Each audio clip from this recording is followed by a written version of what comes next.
is a presentation of Fox Sports. We are Fox Sports. We are Sun. David Price starred for the Rays for 7 seasons and experienced many signature moments. Closing out Game 7 of the 2008 ALCS, sending Tampa Bay into the World Series and winning the Cy Young Award in 2012. Now, Price resides in Boston. And today, David will take the hill against the Rays, wearing the uniform of the rival Red Sox.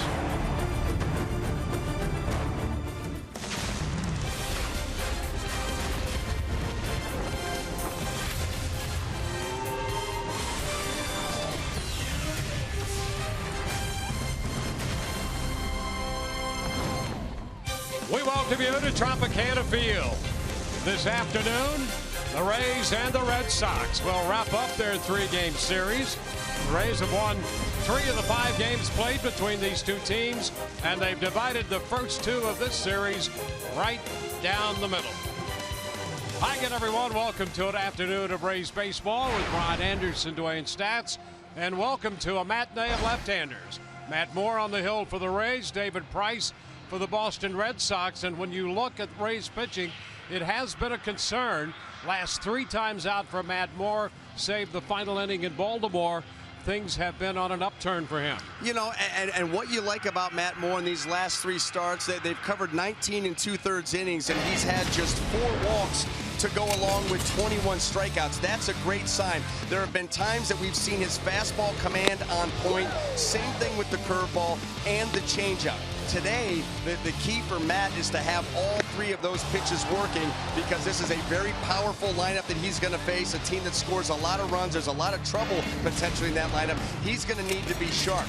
David Price, on the other hand, has been sharp over his last 9 starts. You go back to May the 12th, the record of 4-3 and the ERA of 3.26, but he's up to his old tricks. 2 earned runs or fewer in 6 of the 9 starts, and in 8 of the 9 starts, he has pitched into the 7th inning, completing the 8th inning 3 different times. So David Price, he's back on a nice little roll. And David Price, since leaving the Rays, has 3 decisions against his former teammates. He's 1-2. Todd Kalas has more from David Price in a moment.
Finishing up his warm-up session, getting ready to take on his former team today as the Red Sox and Rays wrap up this series. Nobody in baseball, minimum 60 decisions, has a better road record than David Price in his career.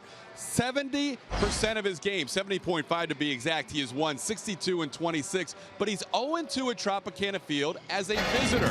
Here's an inside look brought to you by Toyota of what David Price did in his career with Tampa Bay. First overall pick back in the 07 draft. 82 and 47, winning the Cy Young, and 12, a four-time All-Star. We mentioned he has not won coming back as a visitor against the Rays, and David talks about the challenge of facing his former team. For me, it's always tough, pitching, against former teams and friends, because just the relationship that you build, over the course of the time that you're there. I want to see those guys do well whenever we're not playing them, and to me that makes it a little bit tough. A very special, 6 or 7 years of my career, being here in Tampa, and I'll always be forever grateful for, the Rays, drafting me in 2007, and just everything that they did for me over the course of my career here. Don't forget, it's also a Web Wednesday, which means those guys will answer your questions during the course of the show. Dwayne Stats and Brian Anderson, here's how you ask questions. Tweet us at Fox Sports Rays with the hashtag AskRays, or email us to foxsportssun@gmail.com. Those guys ready for the broadcast. So are we. David Price against Matt Moore.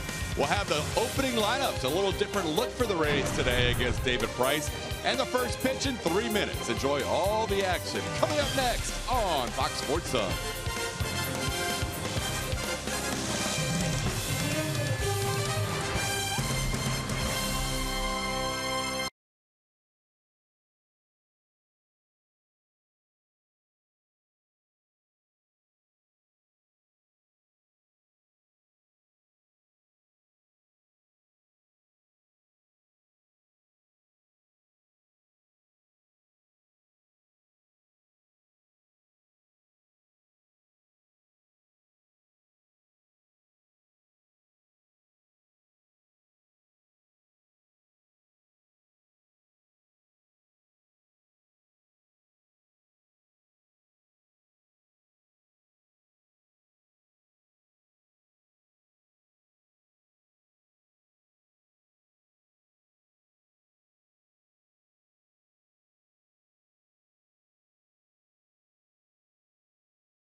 Today's Wednesday Showdown, brought to you by your Tampa Bay area Mazda dealers. Welcome into Tropicana Field. Ballpark filled with youngsters today, and we'll take a look at the starting lineup for Boston, presented by your Southern Ford dealers. Mookie Betts leads it off, followed by Dustin Pedroia and Xander Bogaerts. David Ortiz, Hanley Ramirez, and Jackie Bradley Jr. down the heart of the lineup. Travis Shaw hits seventh. Bryce Brent's 8th. Christian Vasquez, the catcher, bats 9th. Well, taking the mound this afternoon, left-hander Matt Moore looking for his 4th win of the season. He's making his 16th start. That ERA 5.04, 89 in the 3rd innings of work. Matt all set to go to work, and the first pitch is a strike call. A fastball in there to start play this afternoon. That's hitting .287 with 16 home runs. There's a strike. Pitch a bit in, but John Hirschbeck calling the balls and strikes today.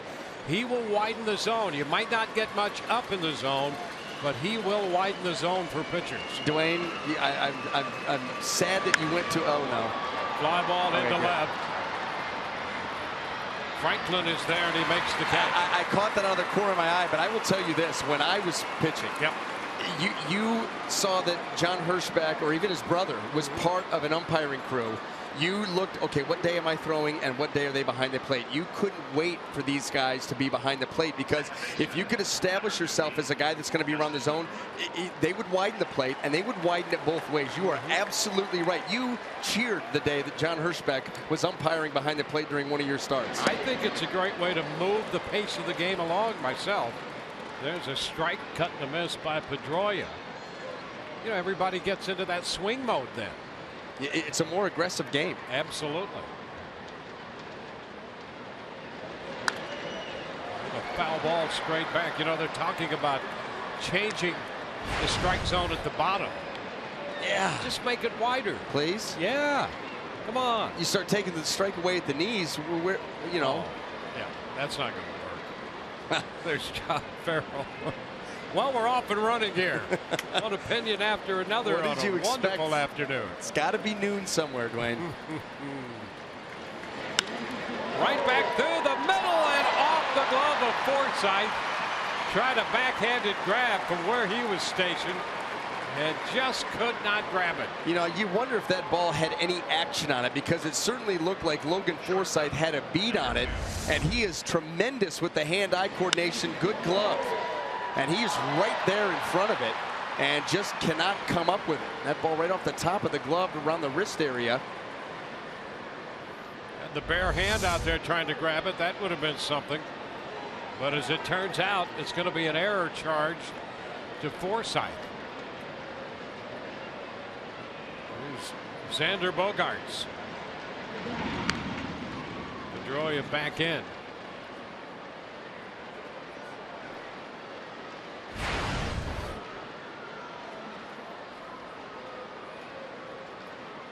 Bogaerts hitting .343.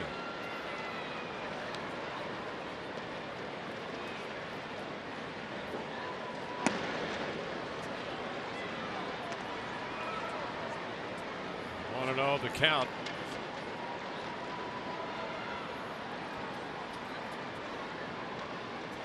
One on, one out.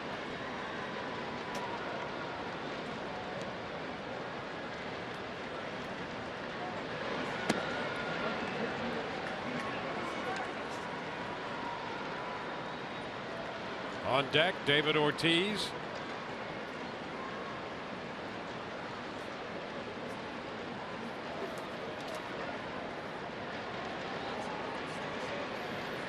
Matt Moore, 3-4 in his career against the Red Sox, covering 8 appearances overall, 7 of those starts. There's a strike. Now 2-1.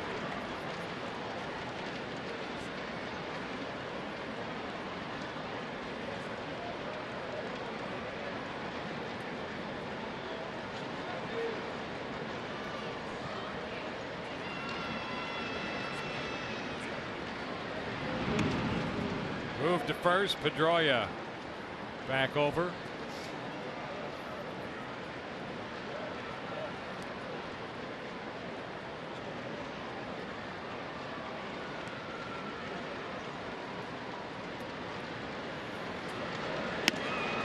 That's a strike. 2-2.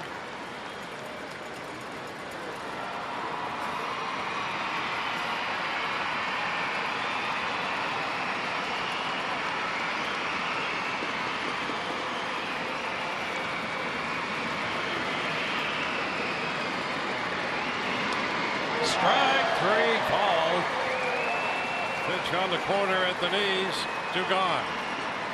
Let's go ahead and set that Rays defense for you here for this lunchtime ball game, brought to you by Gold and Diamond Source. And the outfield left to right, different look. Nick Franklin, Desmond Jennings, and Brandon Guyer is back out there.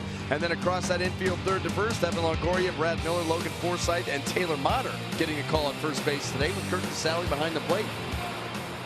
How about this deep, Wayne?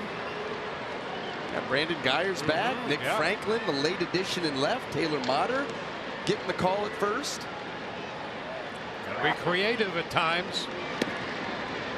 Kevin Cash lineup is creative here today. There's a strike to David Ortiz. Motter had played first base a couple times in the minor leagues, and in winter ball had a few reps at first base. Pitch in on Ortiz, he fouls it. 0-2.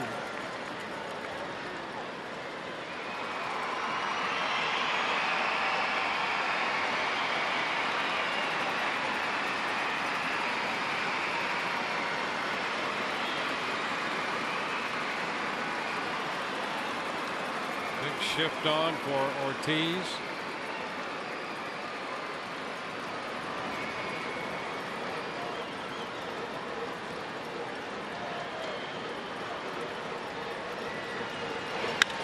Ground ball. Picked up by Miller on the right side of second. The Rays shortstop out of the shift throws out Ortiz.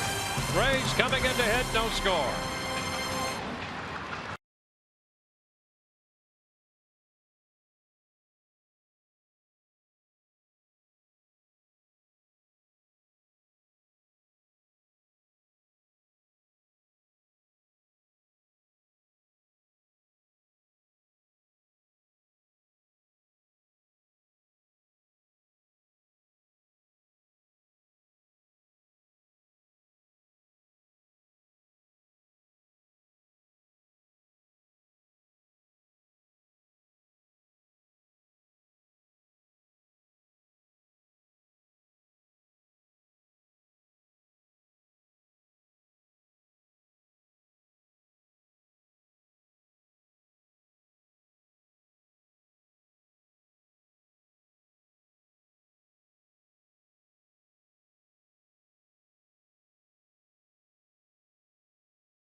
At it, that'll take place all day long. They never tire. How about that camp? They never tire. Blast. Love that. Lineup for the Rays presented by your Southern Ford dealers. Logan Forsythe, Brad Miller, and Evan Longoria, 1, 2, 3. Then Desmond Jennings cleanup. Brandon Guyer in right, followed by Nick Franklin, Kurt Casale, Tim Beckham, Taylor Motter facing David Price. Well, and how will David Price bounce back? You know, he's been on a nice little run, but his last time out was against the Rangers in Arlington, 2 1/3, 12 hits, 6 earned runs in that abbreviated outing. First pitch to Forsythe is upstairs. A ball, no strikes. These are typically the starts when you've got a pitcher like David Price. We saw with Corey Kluber against the Rays. When they've got a rough outing and you face them next, they make it difficult on you. Fly ball headed toward right center field. That's going to be in there. Extra bases. One big hop and into the stands for a ground rule double. Well, there's a great start for Forsythe. Certainly is. Couple pitches in, you've got a scoring opportunity. Logan Forsythe showing you his power, really. I mean, that ball the other way, right center field. Stay inside of it. Well, that's a pretty swing by Logan. Which, by the way, I got a preview of the charity auction And one of the things you can bid on is hitting lessons with the Rays player, and it's this guy, Logan Forsythe. You start bidding now because that guy knows how to hit. Here's Brad Miller. Brad in there against Price. Miller 1 of 10 against him.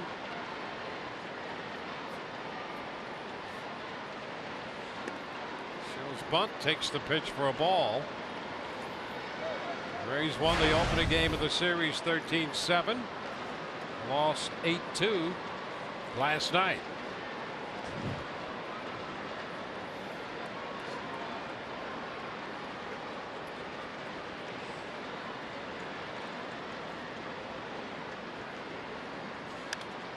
Foul right back. 1-1.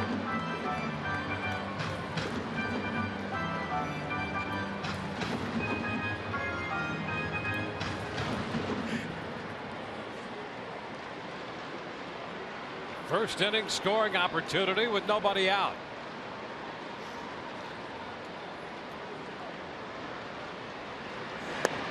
Now throw back to second, going to be close. He got in there. Vasquez, a very good arm behind the plate.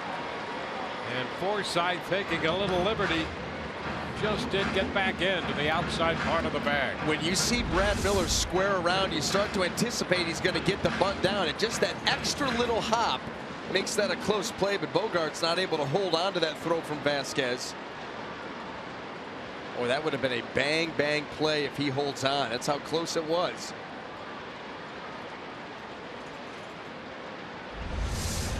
Rick Carapazza on the call back there at second. 2-1, fly ball center field, sending Bradley Jr. back to the track. He'll make the catch. Forsythe digs for third, and he will make it ahead of the throw. Logan Forsythe tagging after the catch. Got that ball deep enough to get Logan to third with less than 2. And while we have a second, let's take a look at the Boston Red Sox defense, brought to you by Gold and Diamond Source. In the outfield, left to right, we have Bryce Brents, Jackie Bradley Jr., and Mookie Betts. And across the infield, third to first, Travis Shaw, Xander Bogaerts, Dustin Pedroia, and Hanley Ramirez, with Christian Vasquez behind the plate.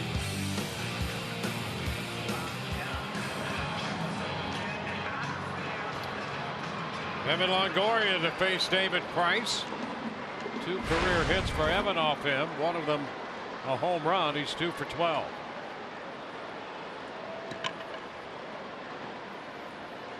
Boston starting the day running second in the East, 4.5 back. The Rays now 14 back.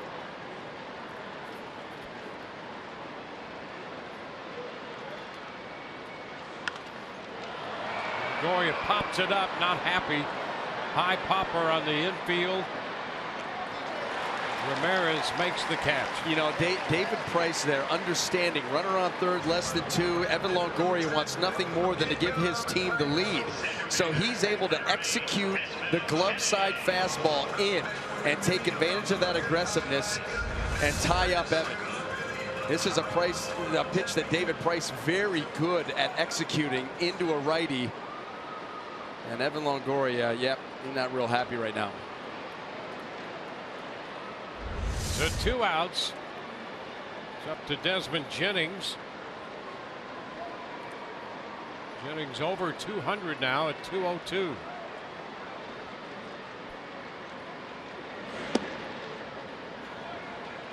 That's a ball.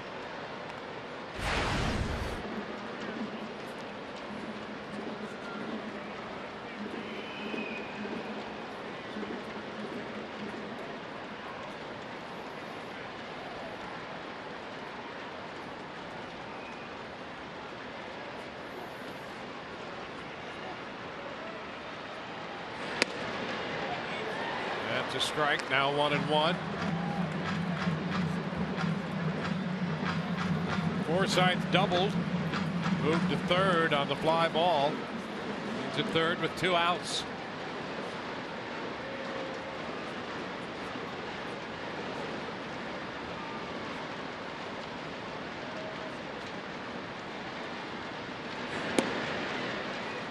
Two and 1.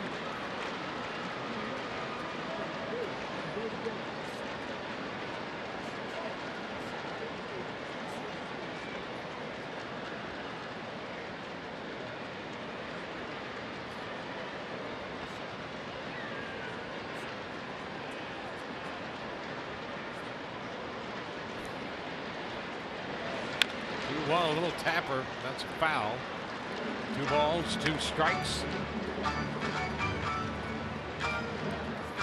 There's Brandon Guyer, just activated. Jeff Decker was designated for assignment to make room on the roster, with Guyer coming off the disabled list.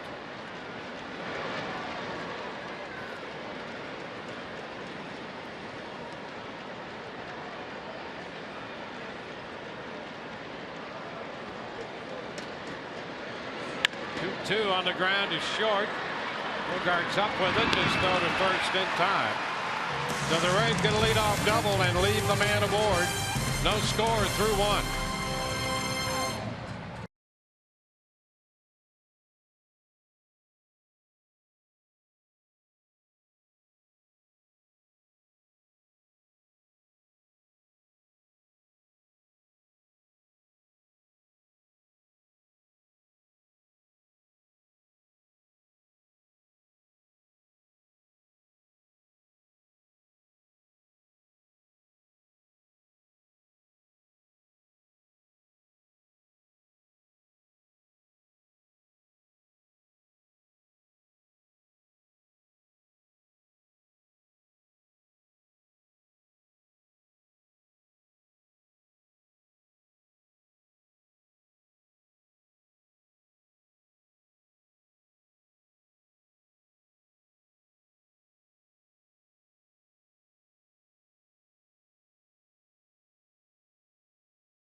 Second inning.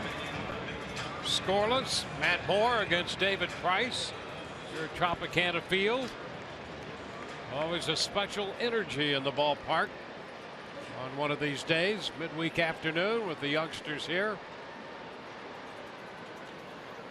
Here's Hanley Ramirez chasing the fastball. Strike 1. It's a constant buzz, and the broomsticks, they don't stop it. Lots of bright colored t-shirts, cotton candy. You got to have something to support the buzz, and that's the cotton candy. Keep it going. A ball and a strike here to Hanley Ramirez. Jackie Bradley Jr. next, and then Travis Shaw.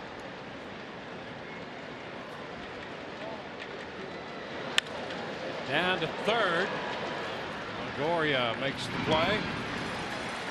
Quick turnaround for these two clubs. An early start time this afternoon after last night's game.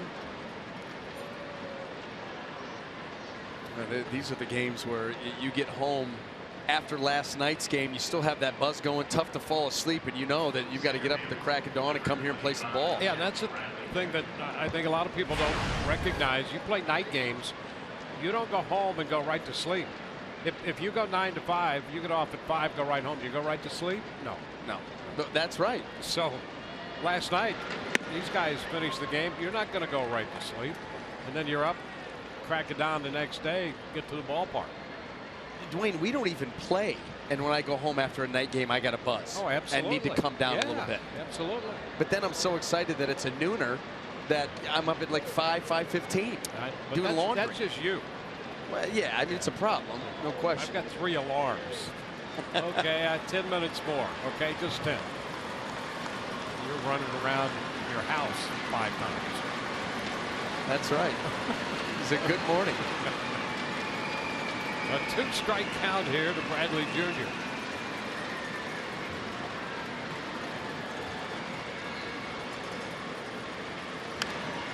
Fouls it back. Don't worry, your metabolism slows as you age. Oh, I know. I know.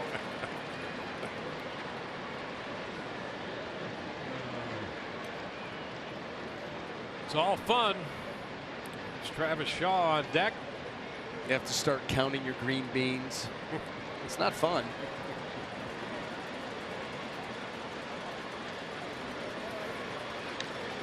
Bradley stepping back, getting time from John Hirschbeck. Now we're ready. Oh, right over his head. Slipping out. The count is a ball and 2 strikes. Matt Moore, he does not hold back with the curveball, does not try to feather that pitch into the strike zone. He throws it. And every once in a while, you'll see one just come slip sliding right out of there. And that one right up and over Bradley Jr. This one is down 2-2. Speaking of that, remember when Joe Panik in that San Francisco series here was hitting the helmet? Yes. They're just now saying that he's experiencing some delayed symptoms of a concussion, and they tie it to that event. You know, and you remember when he got hit, he went down to first base, was laughing, he was fine. Didn't even want the trainer to come out. Yeah, that was the game that Matt Moore pitched against them. The shot high into center. Jennings has a lot of room, just waiting for it to come down. 2 gone. Yeah, in fact, remember, he got hit, that forced in a run. And he was hitting the helmet. That's right. That was on the 18th. So here we are 10, 11 days later. Yeah. I don't know who your in is, but your medical updates on a night-to-night basis or day-to-day basis are astounding. I mean, you have it down. That's publicly available. Well, it's almost public record. Just check the public records every day. So public records come in manila envelopes that you have over there that say confidential on them? I didn't know you could read through a big black magic marker. Strike the count here to Travis Shaw. That's actually scary. That, you know, that ball glanced off the top of his helmet. Yep. And it didn't catch him as flush as you've seen other guys get hit. Yep. And then a week and a half later, they're tying it, you know, back to that. That's well, it shows you how conscientious they've become on that concussion issue. 2 strikes now on Shaw. Up a little bit. It's a ball and 2 strikes. Guys in our truck right on it. How about that? And here's that pitch that hit Panik.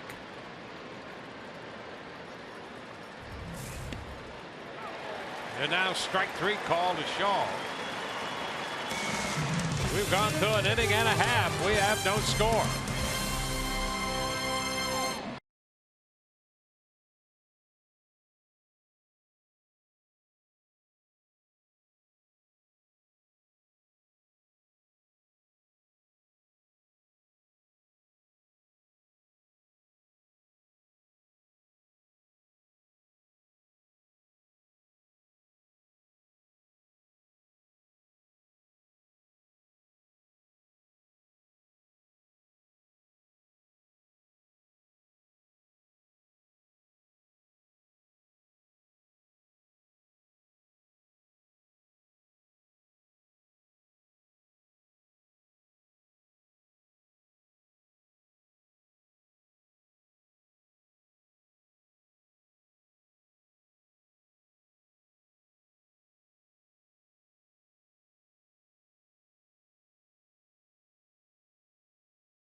To open the bottom of the second inning here. Arlo's home field advantage. The Rays hitting .240 for the year, but only .228 at home.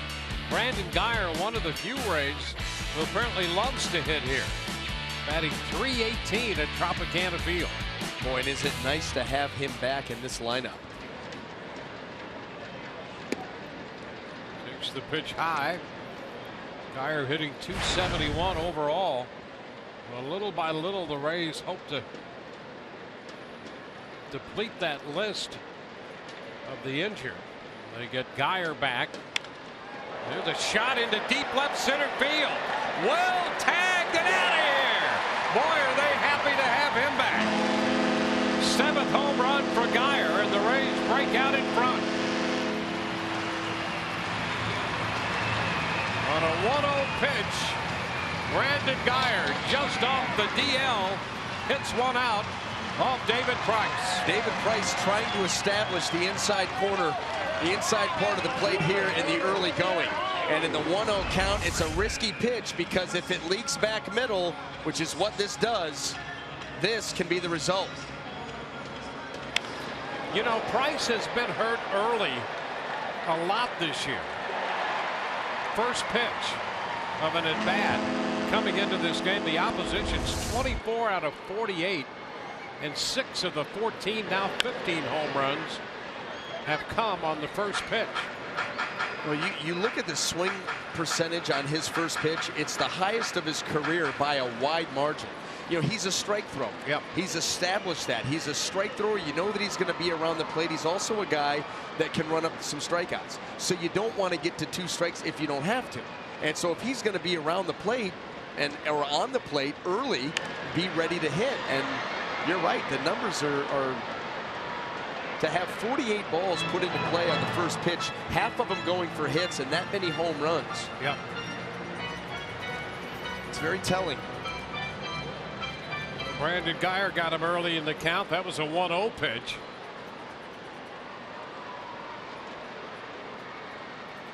So the Rays on the board now, 2 strikes to count to Nick Franklin.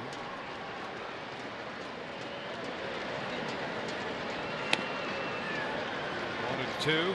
Franklin, a late addition to the lineup. Oswaldo Arcia was originally penciled in there, and he was scratched. Illness. Oswaldo not well. There's a strike. Franklin caught looking.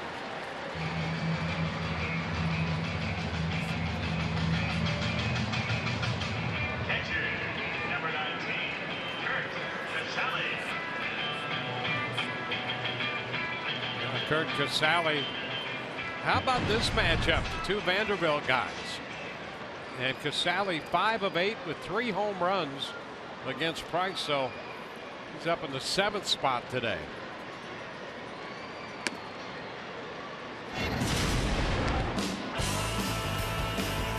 One from Fenway. And they've all been, I mean, pretty much a carbon copy of each other. The fastball from David Price to Curt Casali has had a tractor beam to the middle of the plate about thigh high, and to Curt Casali's credit, he hasn't missed too many of them.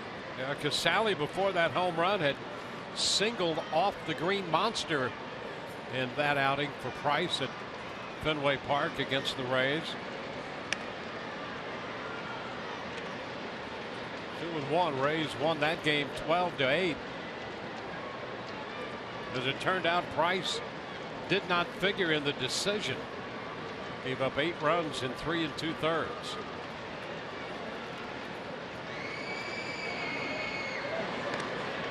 It's his bat and bounced foul toward the on-deck circle.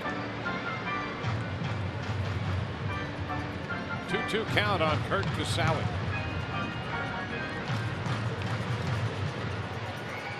On deck, Tim Beckham. He's the DH today.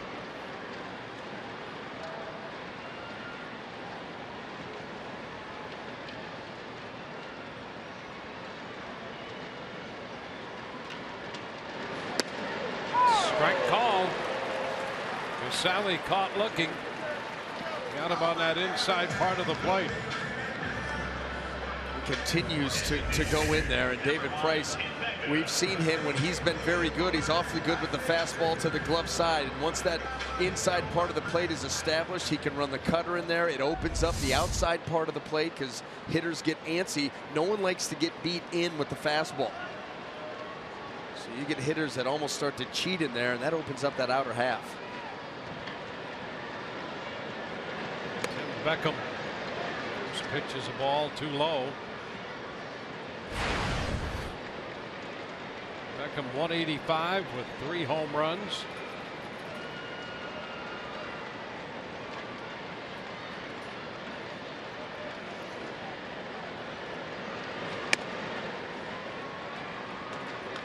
Two balls, no strikes.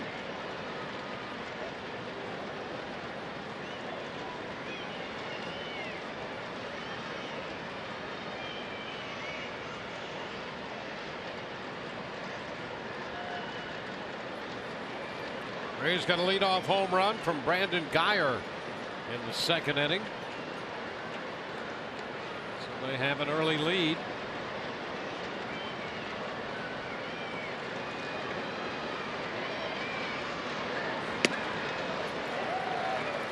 Two and one.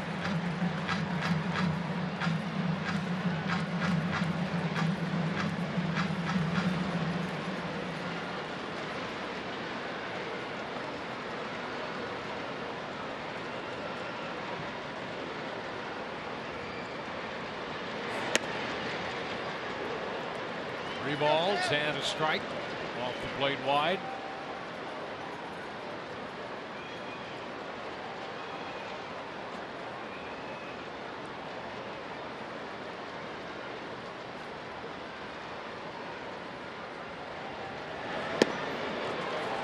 Now a full count. Yeah, how about that? And that's what David Price, his ability, falls behind 3-1.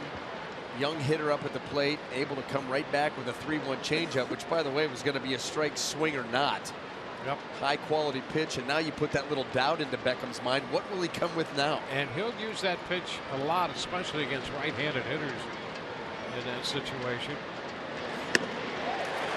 And he strikes him out. So the Rays are out in the 2nd inning, but they get a leadoff home run from Brandon Guyer. We're at the end of 2, and the Rays lead 1-0.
Right field, giving the Rays an early lead. Rays players need your support to get to the 2016 MLB All-Star Game. Go to RaysBaseball.com/vote to submit your ballot for all your favorite Rays. You can vote up to 5 times every day. Go to RaysBaseball.com/vote. Bryce Prince leading off the 3rd. Ball, no strikes, the count.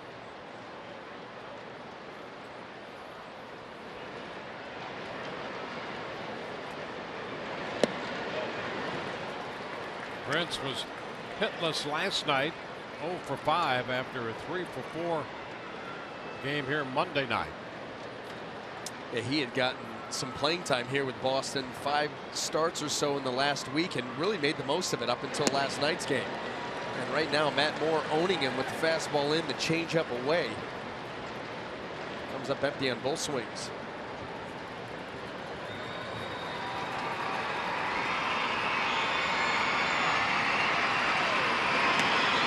Strike 3 called right there.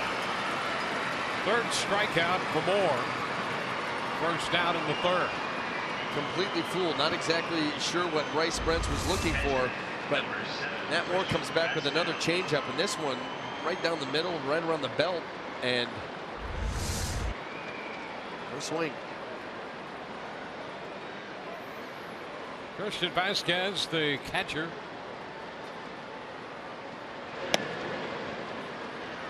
Takes that pitch off the plate.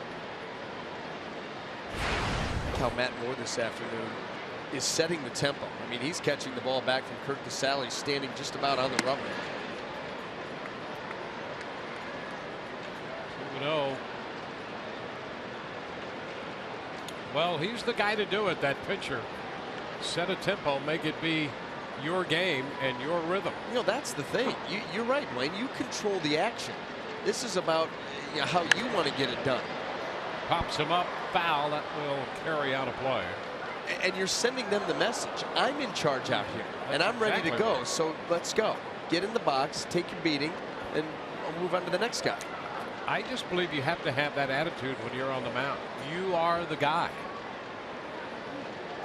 Yeah. I mean, think of all the really great pitchers. That was their attitude, without question. Yeah, that was their presence. The way that they walked around, the way that they commanded the mound. And they really had the idea, as well you should, is this is my mound. And that little white thing, 60 feet, 6 inches away, that's mine too. Yeah. What are you going to do with it? You've got that little box. You stay put. Let's go to work. And you got a little bat. See what you can do. Yeah. I got a little ball. I'm going to make it look small. I'm going to try to.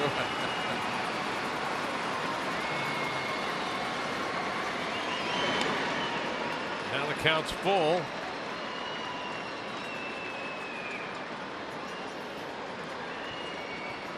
One base runner, that was Pedroia on the error charge to Forsythe. Top of the order, Mookie Betts on deck. Fly ball headed to left. Nick Franklin coming in. Miller going out. Who's going to get it? Franklin is there. Franklin not spending a lot of time in the outfield. And he was coming on in a hurry, and Miller got out from short and said, I'll take it. You know, and that was a nice job by Brad Miller to help him out, to get out there, not just assume, you know, this is a fly ball to left field, but not just assume that Nick Franklin's going to get there. Go out there in case you need to. Nick Franklin then at the last minute able to call him off and make the catch like you would want. But Brad Miller not taking that play off. And Nick Franklin recording the out.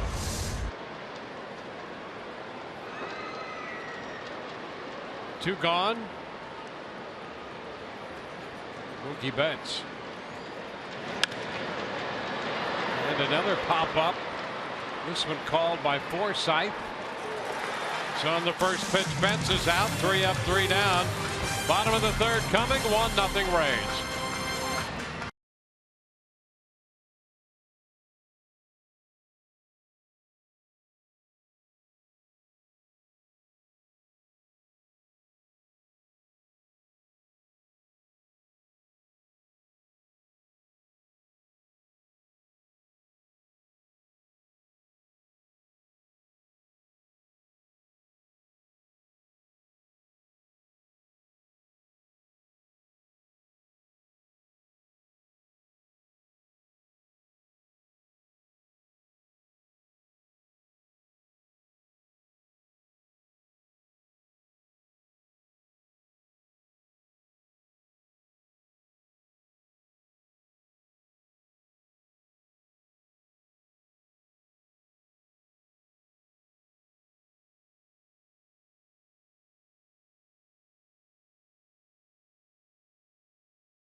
Rays with a 1-0 lead thanks to Brandon Guyer's solo home run. Taylor Motter will lead things up, and he is the subject of our first Web Wednesday question. You can email us to Fox Sports Rays using the hashtag AskRays, or you can email at foxsportsun@gmail.com. Via Twitter, it's Fox Sports Rays, hashtag AskRays. Guys, a question about Taylor Motter via Twitter, about what your thoughts are all the way back from spring training when he was trying to make the team, to his call-up, and now showing his versatility, playing yet another position and getting a start at first base today.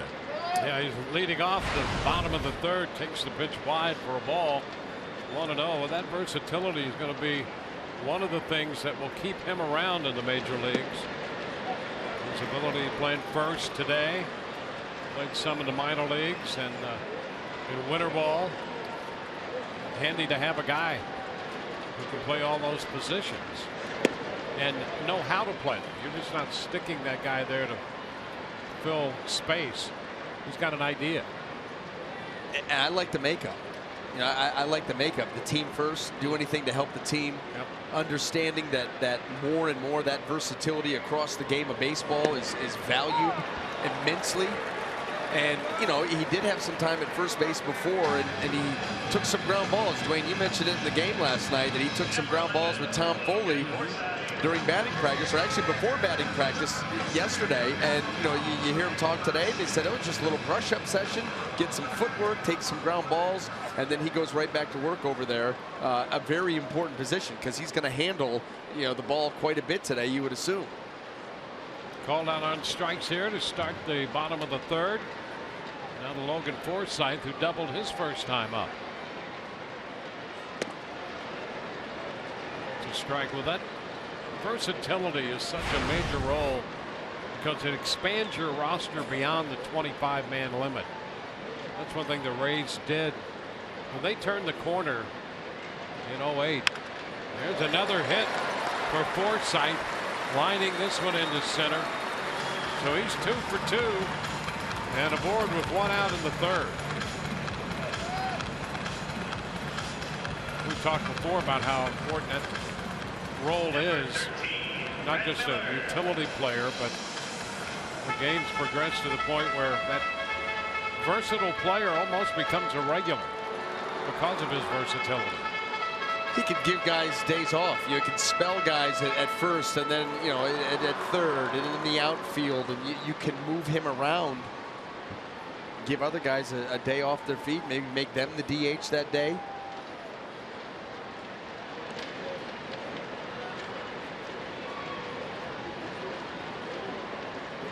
How about the ball game last night with Joe Madden and the Cubs swapping out the pitchers? Pitcher and left, pitcher on the mound, swap them for matchups. Yep. I listened to him do an interview this morning, and he was kind of making the case that could be something that you go to more than an emergency situation. You know who used to do that? I don't know, 20 years ago. Tommy Lasorda would do that occasionally.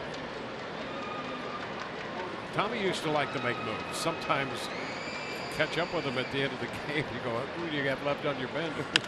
There's a liner, and there's a base hit into left off the bat of Miller. Forsythe digs for third. He'll make it without a play. And the Rays have men at first and third. So Miller against Price, the lefty, has himself a base hit.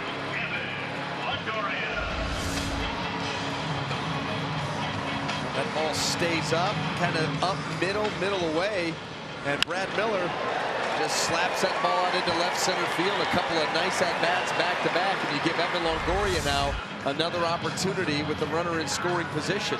Yeah, Evan was frustrated his first time up, retired on that first pitch in. He popped it up.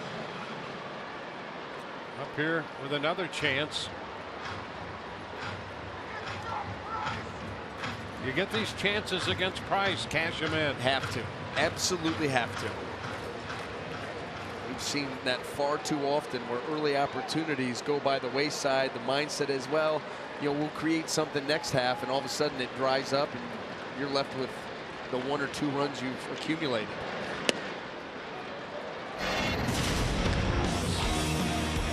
Strike. Here's the home run Longoria has off David Price up at Fenway.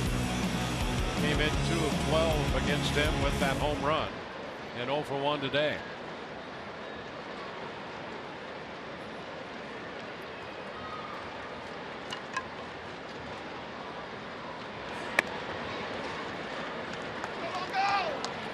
And 1 to count.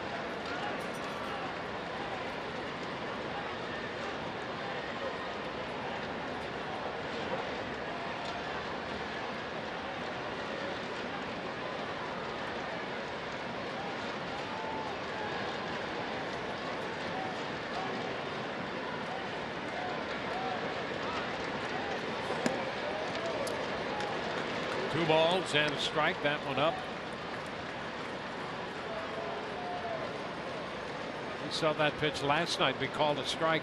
Probably won't happen today. Not much up from Hirschbeck, but as we mentioned at the outset, he will have a tendency to widen the zone.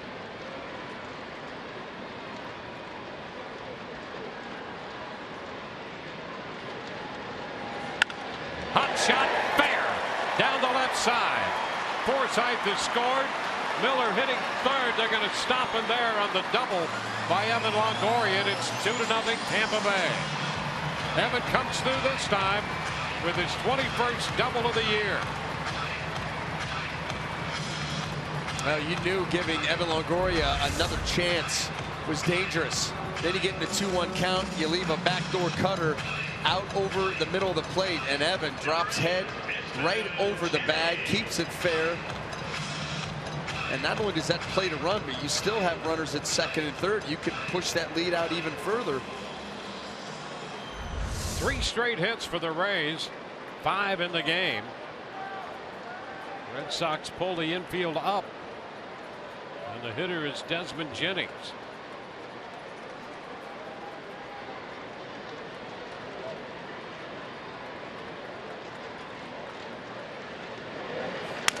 Ground ball by the mound, and now Pedroia is going to have to make the play at first, and the run will score. Miller scores. Price couldn't get the glove down to make the pickup, and the Rays, as a result, get another run. Yeah, that's the key, fielding your position. And if David Price was able to do that there, he was going to cut the run off at the plate. Watch Miller. He's going on contact. If David Price fields that, Brad Miller is a dead duck. But instead, the ball sneaks under the glove. Nice play by Pedroia to be able to retire Jennings, but the Rays played another run. Price got a little piece of it. 1-4-3 on that play. Jennings picks up his 19th run batted in. It's 3-0 Tampa Bay now. Brandon Guyer, who opened the scoring for the Rays, hits with Longoria still at second. Upstairs, 1-0. A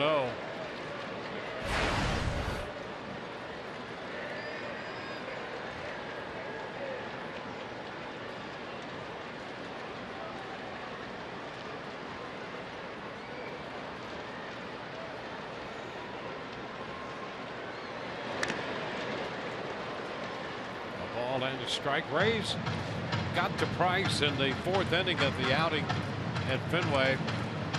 21st of April. They scored a run in the first and a run in the third. The run in the third came on the Longoria home run that you saw a moment ago. And then they scored 6 runs, all charged to Price in the 4th inning. He went 3 2/3. Casale hit a home run off him in that inning. Gave up 8 runs, 8 hits. Rays have a 3-0 lead, batting in the bottom of the 3rd inning of this game.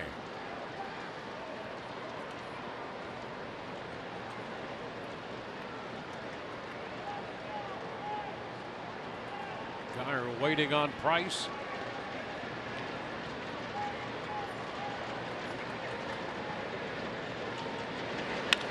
Minor up the left side, fair. That heads to the corner. Longoria heads to the plate. Guyer has a double, and the Rays lead 4-0. Brandon Guyer 2 for 2. Well, the Rays have been waiting for him to get back in a big way. And it looks like the Tampa Bay Ray offense picking right up where the Texas Ranger offense left off. And that changeup stays up. Brandon Guyer, who's right on top of the plate anyway. That's why he gets hit by so many pitches. And he just sweeps the swing. Another extra base hit, another run for the Rays. 6 hits, 4 for extra bases.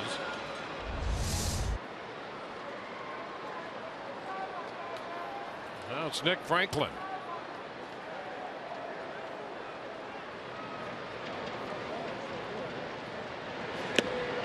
Strike one on Franklin. Here's that line that we referenced at Fenway on the 21st of April. 8 hits, 8 runs, 87 pitches in 3 2/3.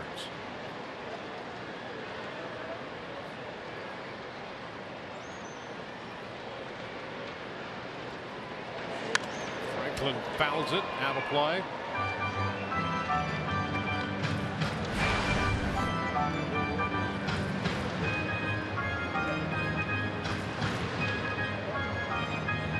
Guyer with 2 runs batted in. Jennings has 1. Longoria has 1. Brandon at second base.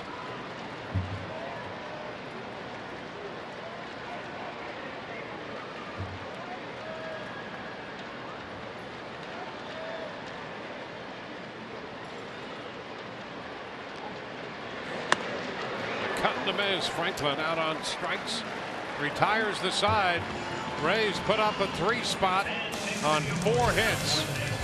On to the 4th, 4-0.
Rays baseball on Fox Sports Sun, brought to you by Dodge. Visit Dodge.com today. By Hawaii's Kona Brewing Company. By Furman, the Bay Area's first name in Chevrolet. And by your local Toyota dealers. Let's go places. On to the 4th inning we go. Dustin Pedroia leading it off for Boston. Matt Moore's pitch is a strike. Well, and important for Matt Moore to continue with the tempo, continue with the game plan. He's now going through this lineup for the 2nd time, but no reason to change anything at this point. Been pretty good with all of his pitches, pretty efficient with the pitch count, getting quick outs. And now he's got a 4-run cushion to work with.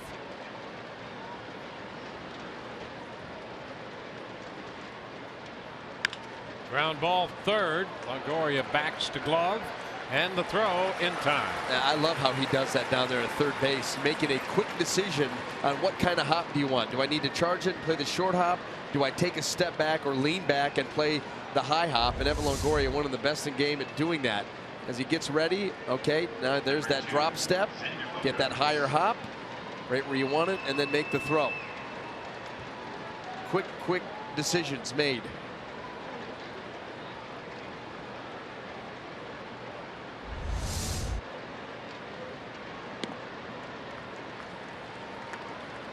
Xander Bogaerts takes a strike. We'll take a look at all of those categories. Tops in hits, second in hitting, among the top 5 in runs, on base percentage, and runners in scoring position. 1-1 the count.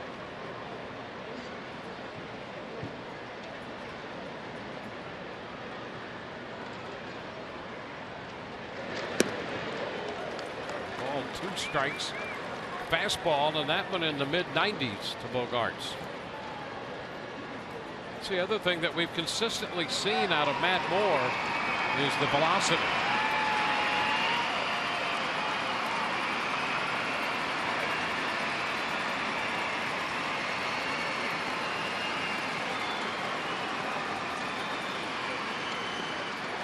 And he has him out in front. Strikes him out right there. Everything slowed down except for Bogaerts' swing. Now, we said in the open the fastball, everything needed to be sharp today for Matt Moore, and for the most part it has been. I mean, when he's missed a pitch, you know, that's just the way that it goes. He's not missed out over the heart of the plate, and he's continued to make high quality pitches, that being another one of them right there, a closeout changeup. David Ortiz fouling the first pitch out of play. Now, in the way that he's been able to fill the zone up, this Boston Red Sox lineup, they're getting in the batter's box almost on their heels. They're ready. You got to be ready to swing.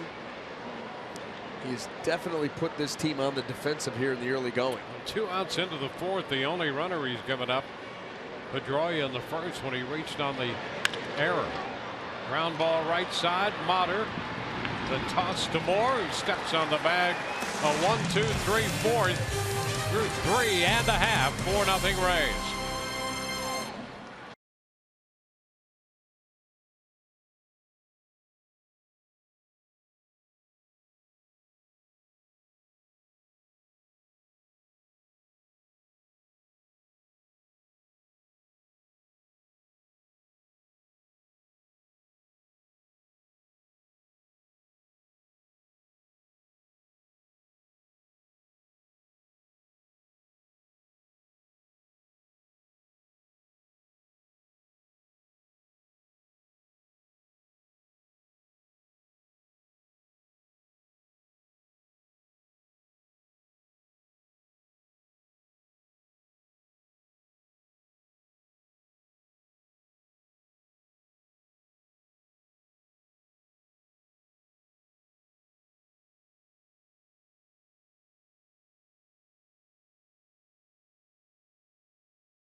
Great moment. We go back to October of 2008.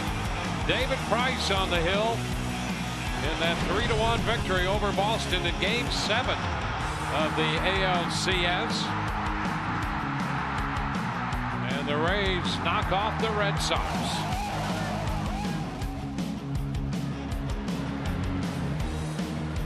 Fast forward, here he is pitching for the Red Sox. Bottom of the 4th, Curt Casali takes a strike. Casali struck out looking his first time, came in 5 out of 8 with 3 homers lifetime against Price. 1-1. Rays the run in the second on Geyer's home run, and then put up 3 in the third.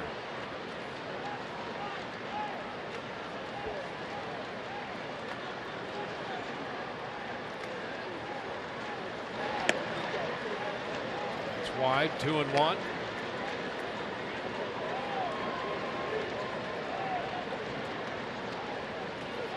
Beckham waits on deck, then Taylor Motter.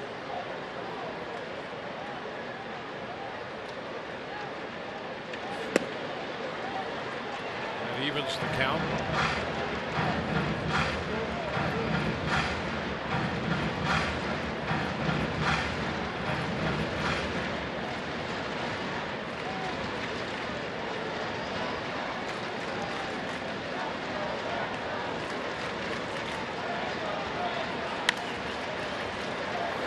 Play.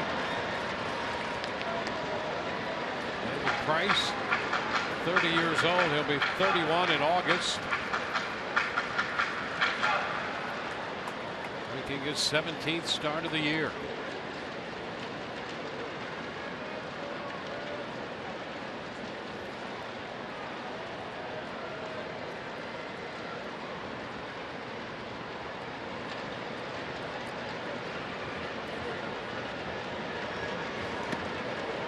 Sally is out on strikes, missed the curveball. 6 strikeouts. David Price got off to that slow start. He was 4-1 by the 7th of May with a 6.75 ERA.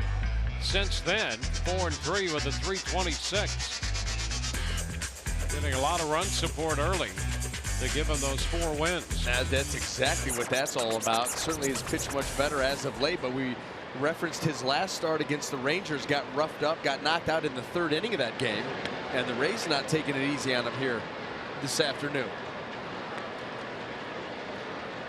Ball, no strikes to count.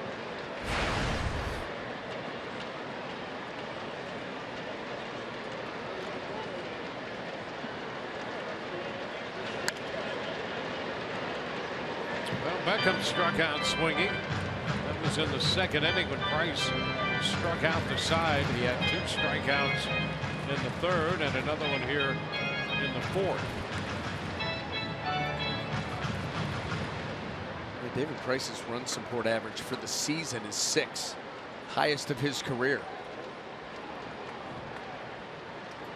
Pitching on the right days.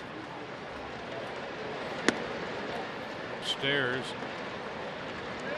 All of his strikeouts have been in the bottom of the Rays order in this game. He got Franklin twice, Casale twice, got Beckham in the 2nd, and Taylor Motter in the 3rd to make up his strikeout total.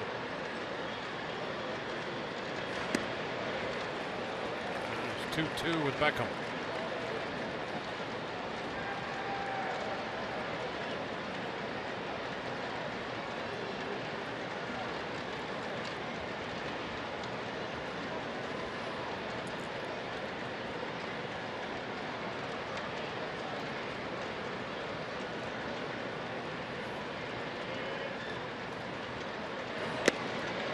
Beckham strikes out. 7.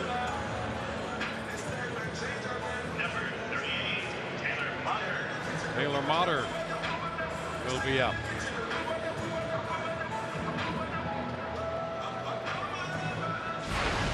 So the damage done by the top part of the Rays lineup, where all the hits and runs and RBIs have come. Forsythe 2 for 2. He's on deck. Motter takes a pitch wide, off speed to start him.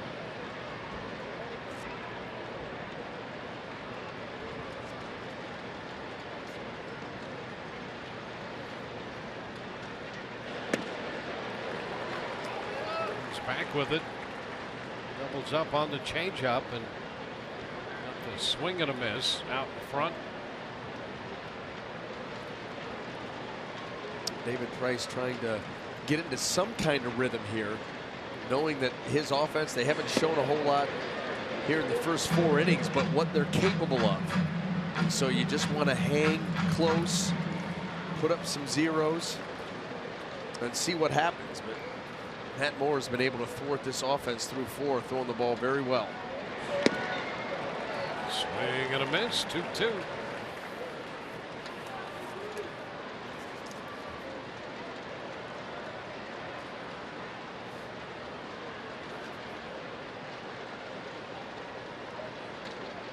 Matt Moore in the Rays dugout. And there's strike 3. So for the second time, he strikes out the side. On to the 5th, 4-0.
On to the 5th.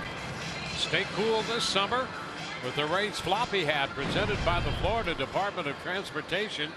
Get yours when the Rays take on the Tigers. That will be Saturday, July 2nd, while supplies last. Call 888-FAN-RAYS or visit RaysBaseball.com for more info. Rays up Saturday when the Tigers are in town. Hanley Ramirez to lead off. First pitch strike. Fastball in from Matt Moore. There's that floppy hat, and very versatile, as Todd Callis, our resident model, lets us know. There's absolutely no good reason for that camera to be that close.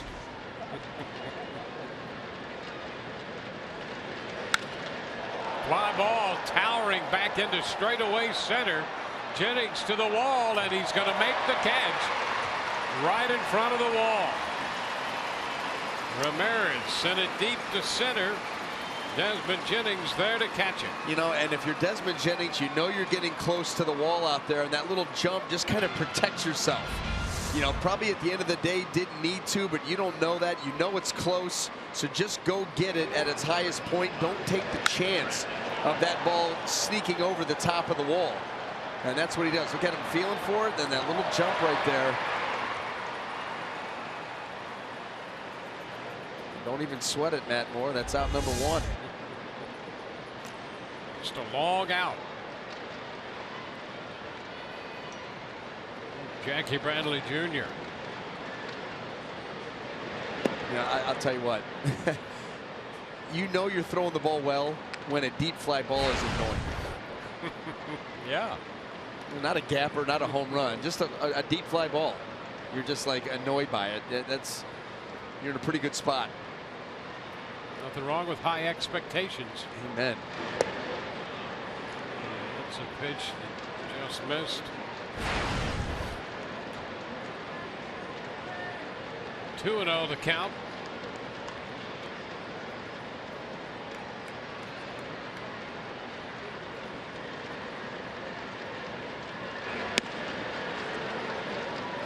wide. He's down 3-0. Third 3-ball count he's had. Went 3-2 to Bradley Jr. first time. Got him on a fly ball to center. Went 3-2 to Vasquez, and the third got him on a fly ball to left. He's now 3-1 on Bradley Jr. in the fifth.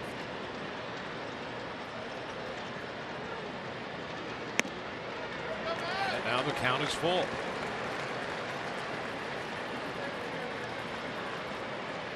Moore has had a strikeout per inning. One in each of the first four. Back to 3-2 on Bradley Jr. And he loses him on a low fastball. So that's the first walk with one away. Bradley Jr. goes down to first. Our cold hard facts today brought to you by Clean Crisp Coors Light. And this is where they rank. Over 5.5 runs, 5.64 runs a game. Tops in the majors. They're tops in team average and on base percentage. 285 with men in scoring position. Don't put them on base, especially not in scoring position. Well, they're capable of putting up big numbers and doing it quickly. This is an explosive offense. Not huge with the home run, but certainly the extra base hit. Very clutch. Travis Shaw swings through it. Strike one. Sets him off speed. How about Travis Shaw? You know what he's done against the Rays, and last night had a big night with 5 runs batted in. The third time he's done that this season. Seems like every time the Rays run into this guy, he's red hot. Didn't come into this series hot, but he certainly heated up as soon as he saw Rays pitching.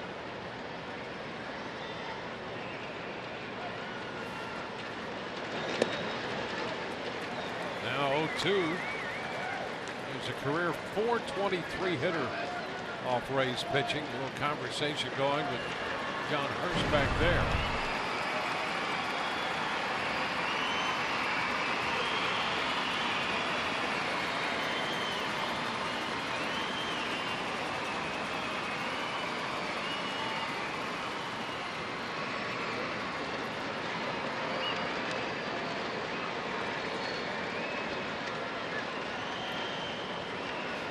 One out. Bradley Jr., the second base runner for Boston. Pedroia reached on an error in the first. Oh, what a pitch right there. A dandy off-speed pitch to get Shaw looking. You know, he's made these hitters in this lineup have to be aware of everything. You know, that's not the greatest located changeup, but just the fact that he's willing to throw it to a left-handed hitter, he locks up Travis Shaw. You know, you're thinking about the fastball that's been in the mid-90s. You think about the breaking ball that he can break away from you rather sharply. And then all of a sudden he just leaves a changeup there for you and you can't even swing at it. Well, there's the breaking ball, the next pitch, and he's been good with all three. Strike to Bryce Brents.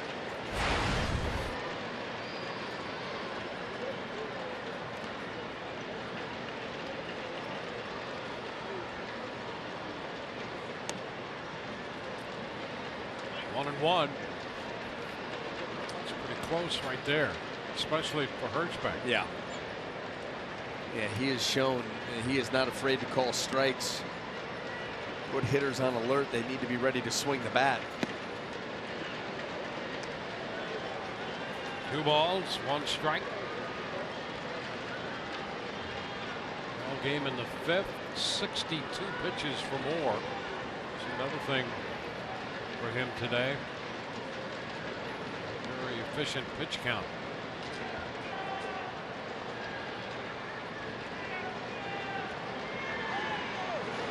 That's a no pitch. Time had been granted. That Moore had held onto that ball for an awful long time, trying to change up the timing a little bit. Some of it designed for Jackie Bradley Jr. over there at first base, and also the hitter at the plate, Bryce Brents, make him sit in that, ready position in his batting stance an awful long time and then come with a slide step fastball, but you tipped your hand already. So do you come back with it or no?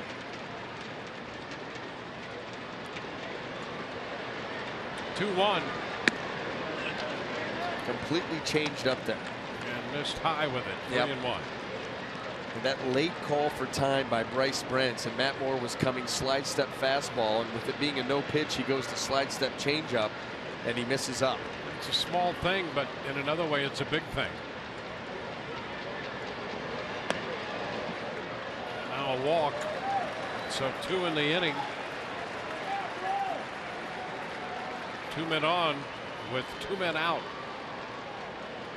Christian Vasquez coming to the plate.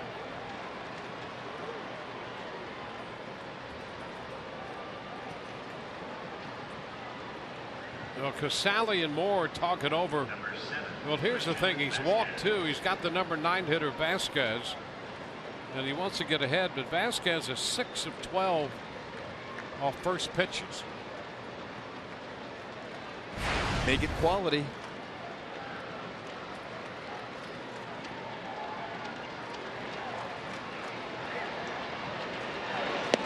And he takes that pitch for a strike on the inside corner, says John Hirschbeck.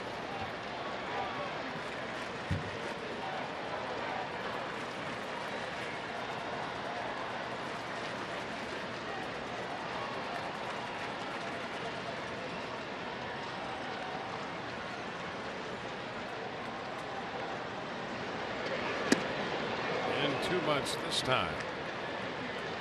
1-1.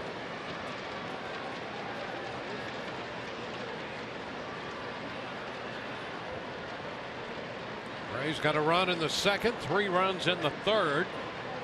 Boston batting in the 5th, 2 men on with 2 men out.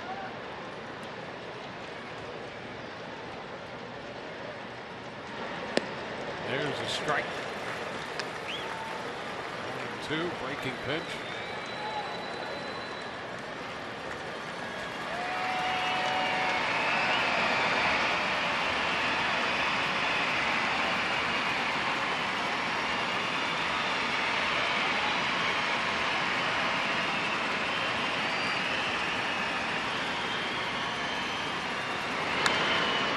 Foul out of play up the right side. The curveball.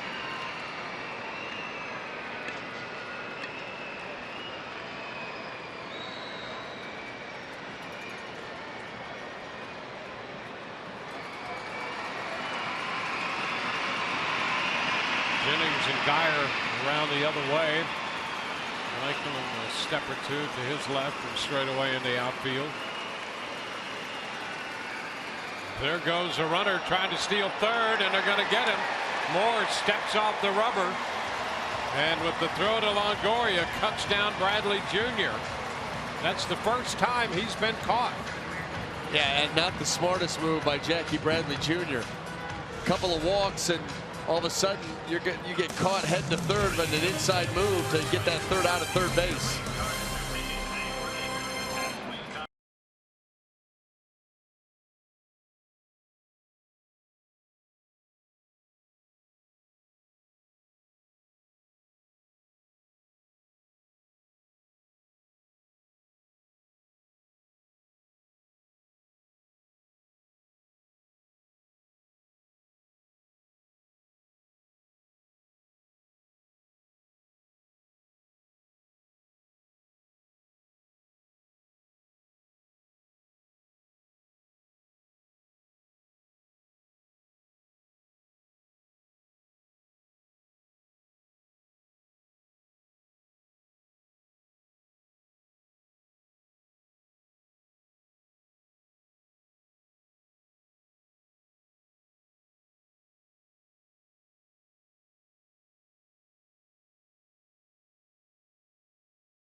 Canfield. The Rays lead it 4-0, and Jackie Bradley Jr. running into an out here. Now you see him get a pretty good jump, and if Matt Moore delivers that ball to home plate, he's probably going to steal third rather easily.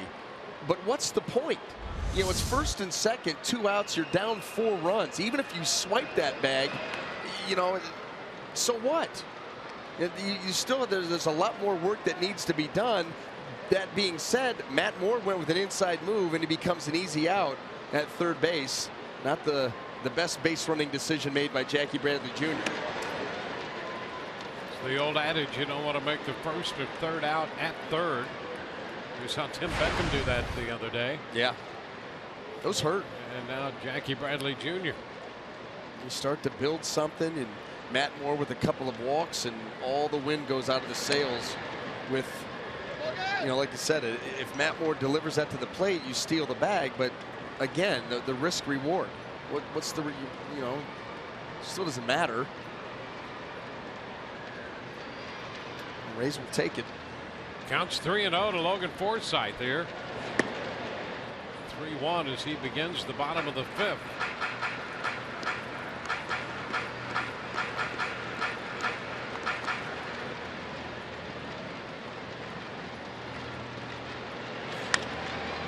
There's the fly ball into right for Betts. Forsythe retired for the first time today. 2 for 3. The in-game box score here with the Rays leading 4-0, and you can see the top part of that order. They've been busy, and the bottom 4 been dominated by Price. Okay. All 8 of his strikeouts right there. Well, the guys at the top, you just look at them, and they've made it happen. And Miller looks at a strike. He was part of the 3-run third, singled and scored a run.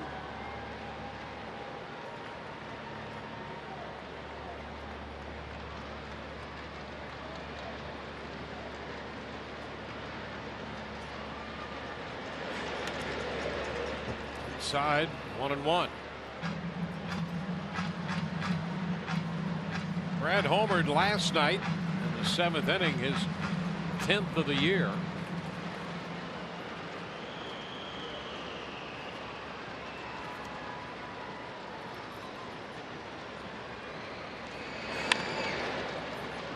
Foul. Nice pickup there by Rocco Baldelli. He distributes a souvenir.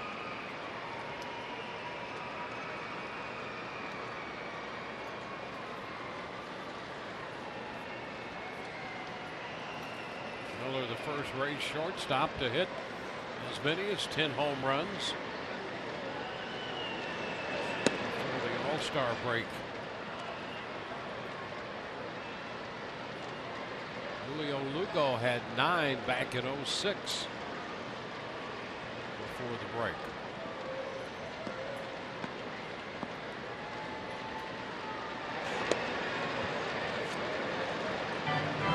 Three and 2 now.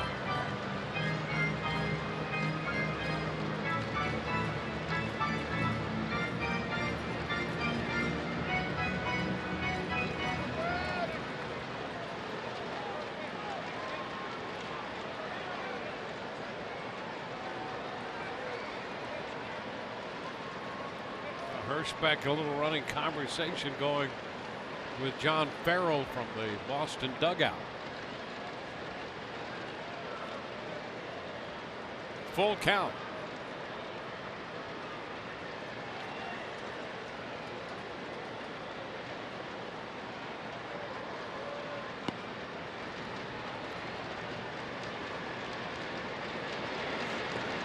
That's ball 4. Rays get a base runner here in the 5th inning, and we'll check in with Todd Kalas.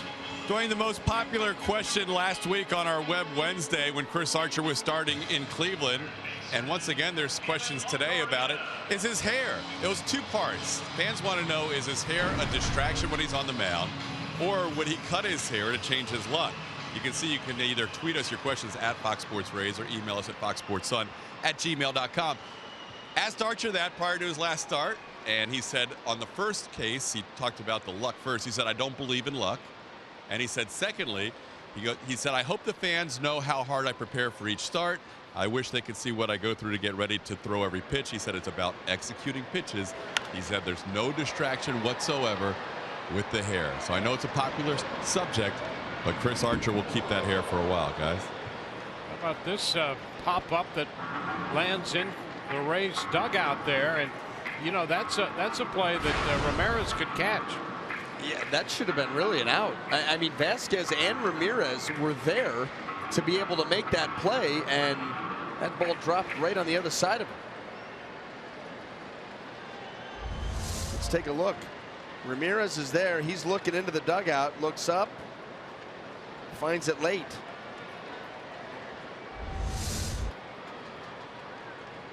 Yeah, that's a playable ball right there.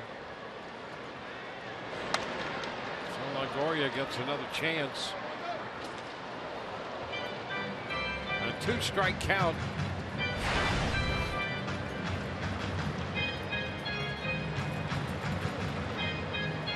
Miller at first with 1 out. You can see the questions rolling in right now. Todd may come back to us. Did Hanley Ramirez's hair affect him on that non-catch right there? Is that a possibility, Dwayne? It's possible. How probable is it? Not. Popper to third, and Shaw handles that for the second out. Now, and Todd pretty much answered the Archer question. He's talking about execution, and that really comes down to Archer's situation. Command of it begins with command of the fastball. Yeah, I mean, I don't know what to say other than the numbers kind of speak for themselves. I mean, you get some good, you get some bad, and the bad leads to a couple of extra runs that you wouldn't, you know, really like to give up, and you end up with a game just like last night. Good stretches, some bad runs given up. You think about the inning where there was the walk to Pedroia, Ortiz grounds into a double play, and then another walk, and then Jackie Bradley Jr. hits a hanger into the corner, and that run comes around, and the lead goes from 2-1 to 3-1. Yeah. You know, those are bad runs that you give up. It boils down to not consistently executing pitches. That has been an issue for Chris Archer from start number 1 of this season, and it still is an issue, and that's why his numbers are where they are. Yeah, and he's now 4-11 on the year with an earned run average. Well, his ERA going into last night was 4.7. Now, a snap throw to first, and back in is Bradley. And I think in some circles it's maybe popular to ask, can you really evaluate a pitcher on his wins and losses? And the answer is yes, you can. Not always. If a guy's 4-11 and his earned run average is 3.25, you've got a case. But if he's 4-11 and it's 4.70, you have to look at command of the fastball inside what's going on. So while wins and losses not always a true accurate barometer, but when you look at the total picture, it all seems to fit together. So Jennings out on strikes. We go to the 6th, 4-0 Rays.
Rays baseball on Fox Sports Sun, brought to you by Dodge. Visit your local Dodge dealer today. By Geico, 15 minutes could save you 15% or more on car insurance. And by your Southern Chevy dealers.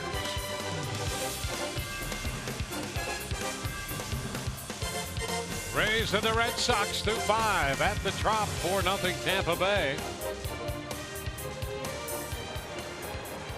The Boston catcher, Christian Vasquez, who was at the plate. And Bradley was caught trying to pull for third. In the 5th will lead off the 6th. And Vasquez fouls the first pitch away. Strike one.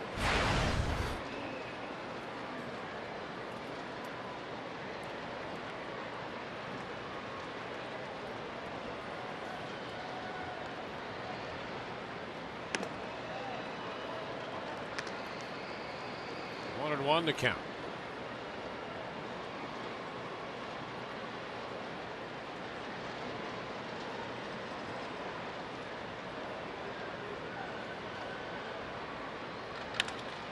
Base hit. And to left center. Franklin over to make the pickup. Red Sox had the leadoff man on for the first time, and that's the first hit. Given up by Moore. A base hit here to open the 6th inning. Yeah, the first time that someone's been able to stay back on an off-speed delivery. That was a changeup. Vasquez did a nice job of recognizing that pitch early. The timing was not thrown off, and he went back up the middle of the field for the first hit. Well, the way the Red Sox are swinging the bats, they never think they're out of a game. Top of the order, Mookie Betts. Strike one, a fastball.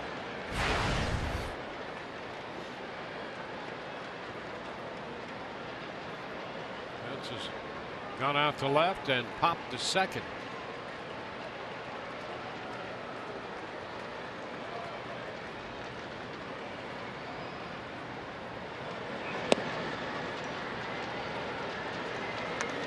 One.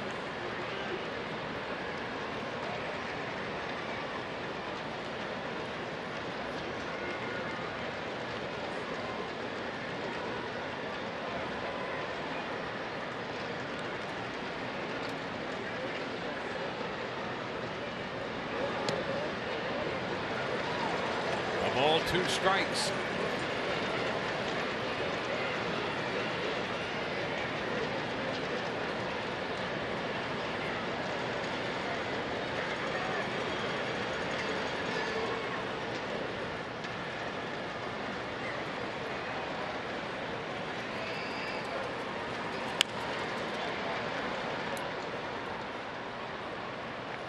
Still 1 and 2.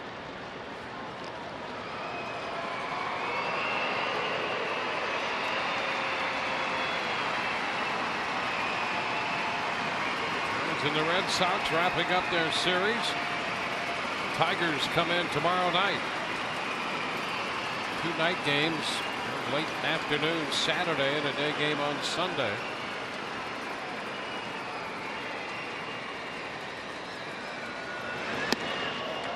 He started to go. Rays like that pitch, but it's up for a ball. Enticing. 2-2. Those pitches are up close to the eyes.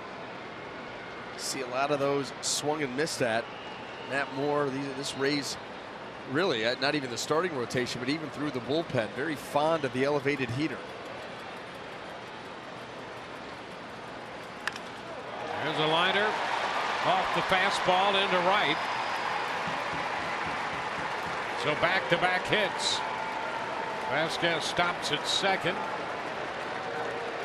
And a little trouble here in the 6th now. Nice job by Mookie Betts to cut down on the swing and be able to get on top of that elevated fastball. Doesn't try to do too much or overswing with that pitch. Gets on top, goes the other way. Well, what a great development and addition to this team Mookie Betts is. Such a multifaceted player, and right there an example of what a good hitter he can be. Now here's Dustin Pedroia. Nice stop by Casali. And just to think he's just 23 years old, along with Bogaerts, both of them 23 and ascending.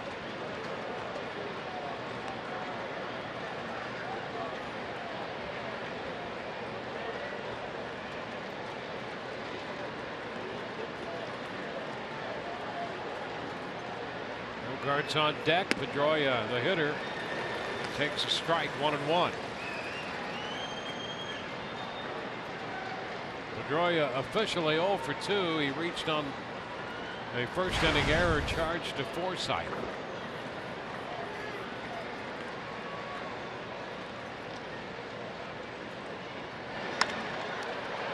High fly ball into left. Franklin coming in a hurry, still coming, and he gets there. Franklin went back and then realized he was going to have to come in, and he turned on the speed to get there. And there was some urgency on his part. Yes, there was. That was not, he did not glide and float in to catch this.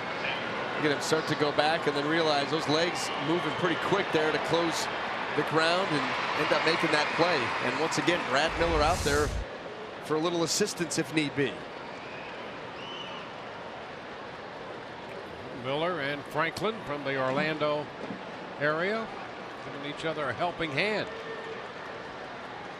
Franklin, a last-minute sub out there in the left. Arcia originally scheduled to play in right with Geyer in left, and Arcia under the weather. Geyer went over to right, and Franklin's out there in left. Xander Bogaerts will be the hitter.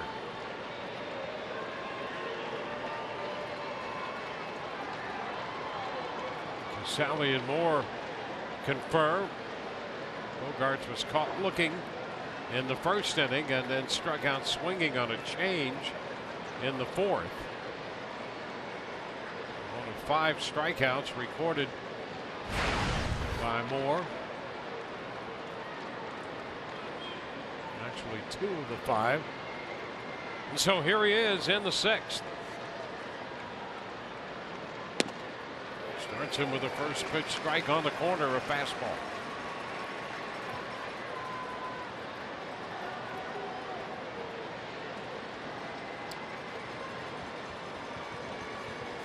Red Sox have been very good with men in scoring position.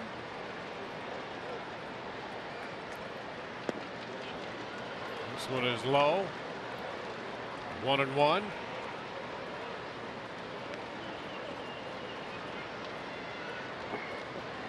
David Ortiz on deck. Dangerous part of the lineup for Matt Moore.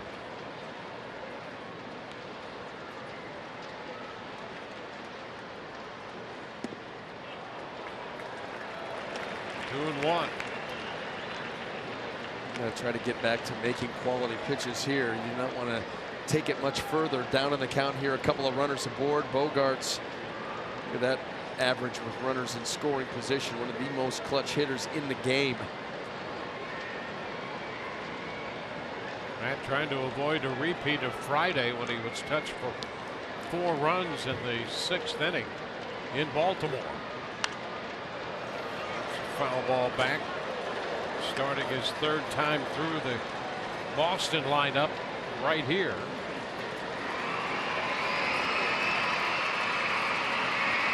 Two on, 1 out, a 2-2 count to Bogaerts.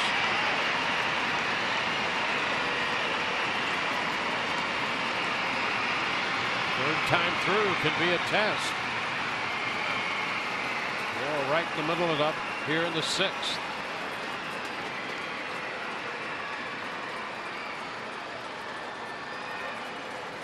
Bogaerts lines it into left.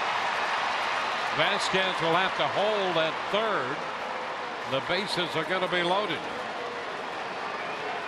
3 hits in the 6th inning.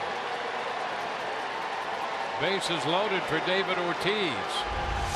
Well, Dwayne, you mentioned it. 3rd time through can be a test. Bogaerts, another nice job of getting on top of an elevated fastball and just shooting it into the outfield. The numbers for Matt Moore spell that out. The average against on-base percentage go up significantly 3rd time through, and that's exactly what we're seeing here. Well, this is what you're talking about right here. Yeah, and 330. And the on-base percentage over 400.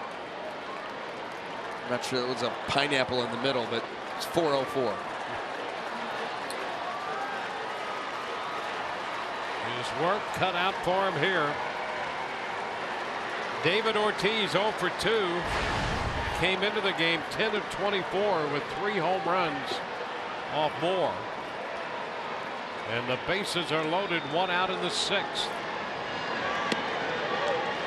Strike, a fastball he takes.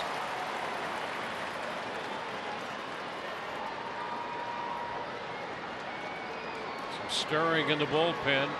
Erasmo Ramirez.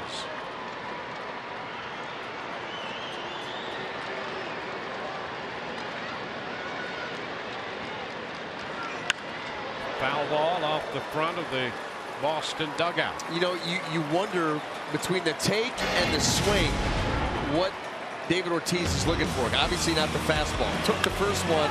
Maybe looking for that breaky ball right there. Who knows? But he took the first fastball down the middle and then was way late, an emergency type hack on the last one. That home run there, one of the 3 he has off Moore, and it was number 500 of Big Papi's career. 2-strike count now. And he fouls it back.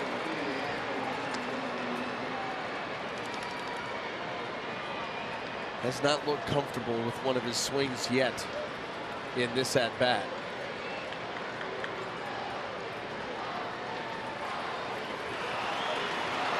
When he pitches in the 5th, 20 right now in the 6th. And to get out of this spot. 3 singles have loaded the bases, 1 out. 2 strikes the count on Ortiz.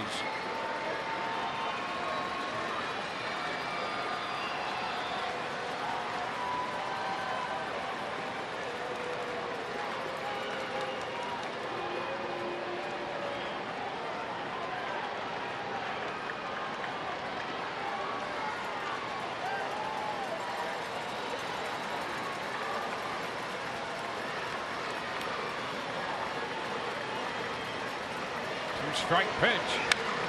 It's popped up.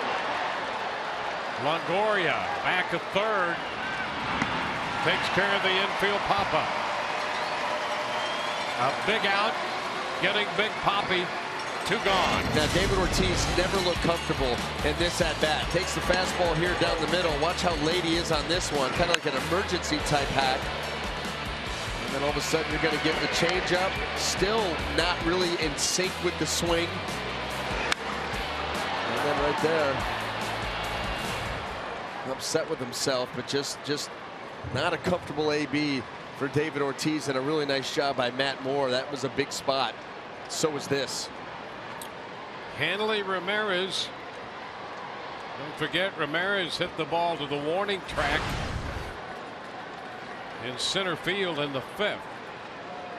Gave it a pretty good ride. Grounded out to Longoria his first time.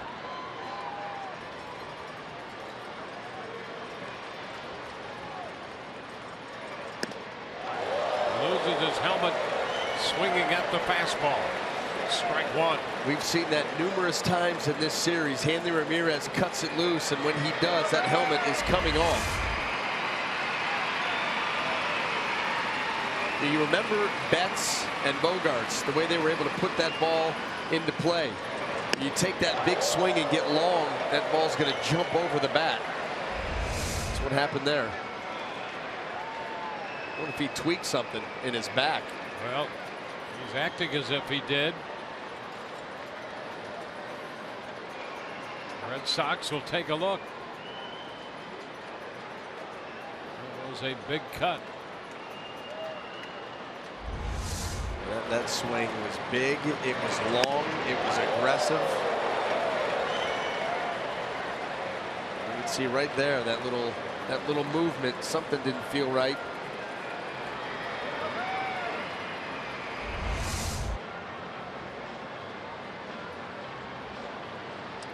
Bears trying to stretch it out. Apparently satisfied that he can continue. Wouldn't you want to take like a practice swing, see if you felt anything? I haven't seen one yet.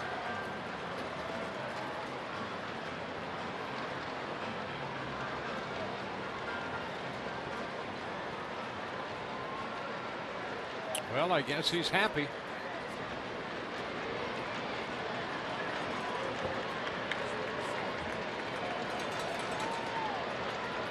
One strike to count.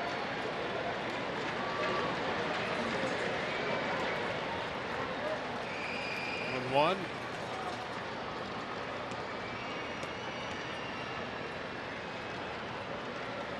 Vasquez opened with a single. Betts followed with a base hit. 1 out later, Bogaerts singled into left, loading the bases. Ortiz popped to third. They're loaded, 2 gone, a 1-1 count to Hanley Ramirez.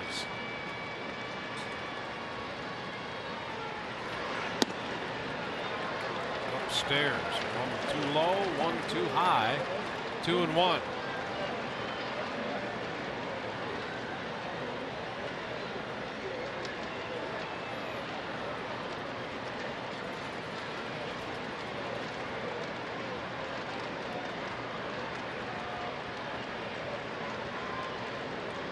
Pitch here. Fly ball into right. Geyer is there making the catch. Red Sox leave the bases loaded. We go to the bottom of the 6th, 4-0 Rays.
Matt Moore making the start for the Rays today.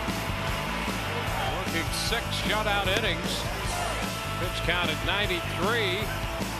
Did not give up a hit until the 6th and got himself out of a bases loaded jam in that one. Meanwhile, Brandon Geyer opened the scoring with a home run. Welcome back, Brandon.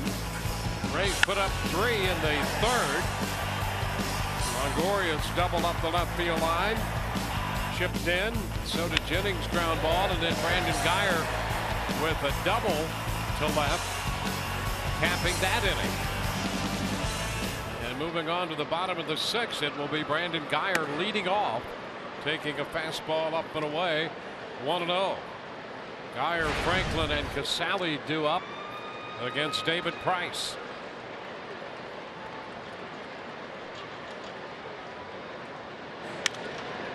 Fly ball to right this time. Betts settles under it, 1 away.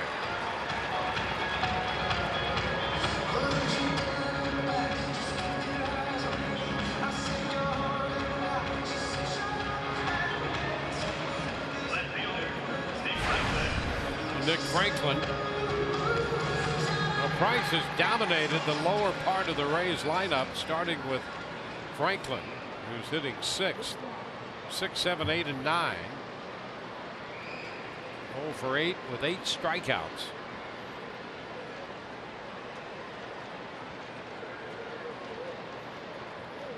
Eight of his 9 strikeouts have come against the lower part of the order.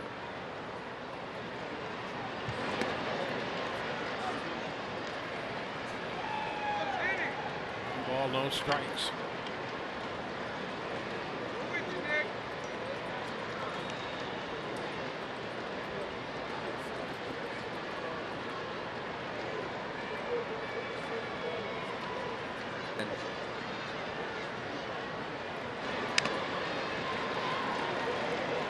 One ball, one strike.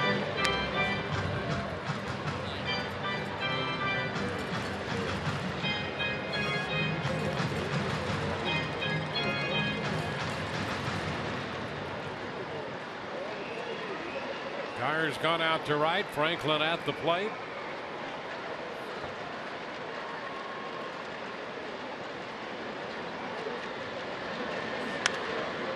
It's foul on play. 30-year-old right-hander David Price. Curt Casali hasn't had much success against him, although prior to today he had been very good against Price, and Casali on deck.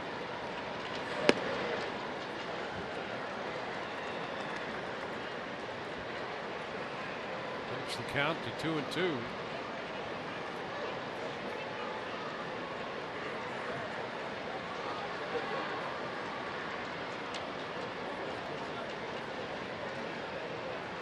Franklin drove in a run with a bases loaded walk last night.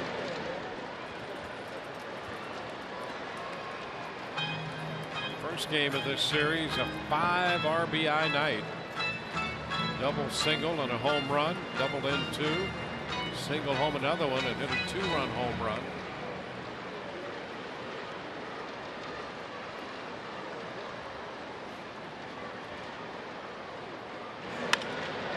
Into right field, that's going to drop for a base hit. Franklin takes it the other way. Rays pick up another hit off Price. Number 7.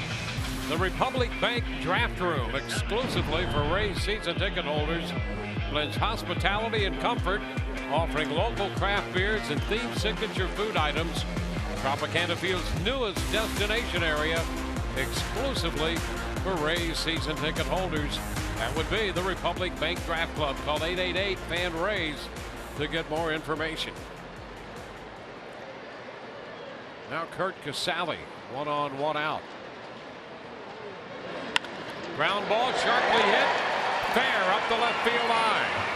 Franklin's headed to third. Casali into second with a double. Second and third. Well, after a couple strikeouts, Casali jumps on that first pitch and sends it down the left field line. How about the Rays? After that last half inning where the Boston Red Sox were able to piece together the first 3 hits of the game, load the bases for the heart of the order, and Matt Moore, what a job he did to get out of that. And then you turn it right back around, a base hit by Nick Franklin, a double by Curt Casali, 2 guys that had struck out 4 times between themselves earlier in the game, and you got a chance to add to that lead and further demoralize this Red Sox team.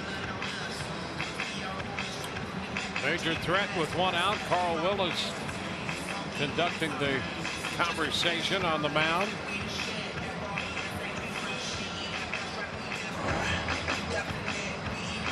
Red Sox bullpen just getting up. Embry starting to loosen.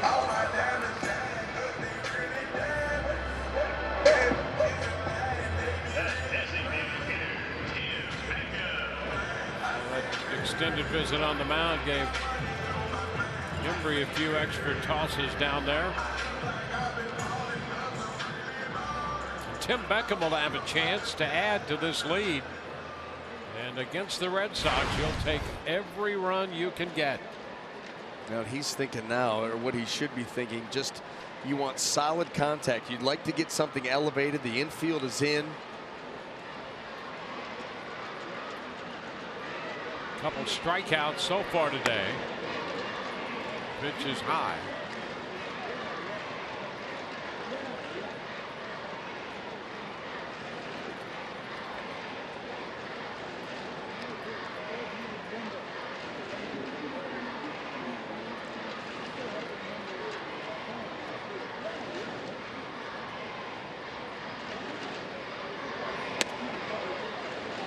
1.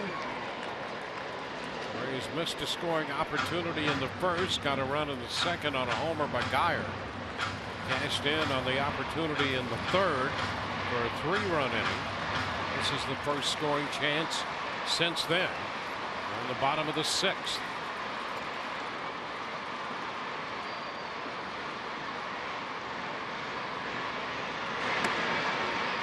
Two balls and a strike.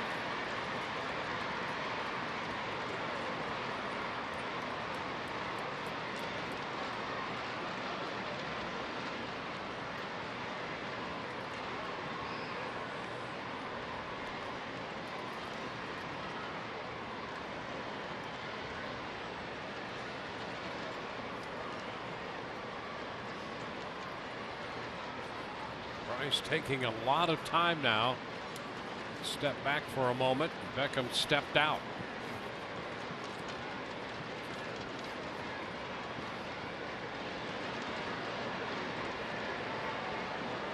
Beckham 2 for his last 19 this time in.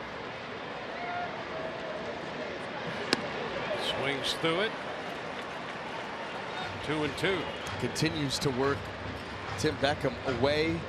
A lot of the time up with the fastball. He's had success out there with him against it. And Beckham so far has not shown the ability to make that adjustment.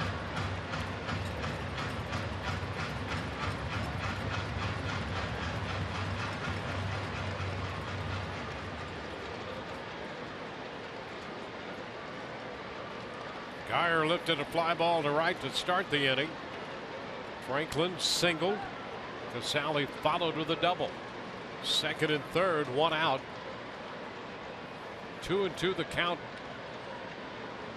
Beckham at the plate.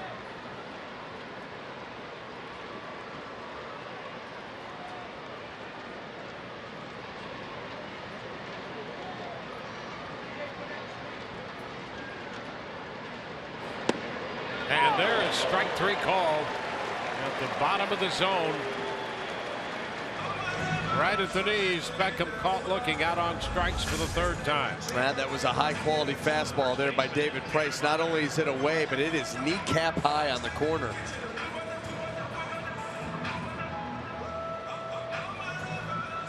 It's a big second out.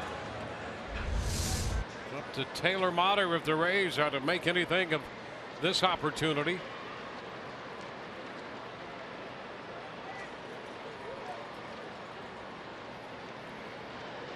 Motter 0 for 2. Looked at a called 3rd strike in the 3rd inning. Struck out swinging in the 4th. And there's a strike. Price with the off speed gets the count running in his favor.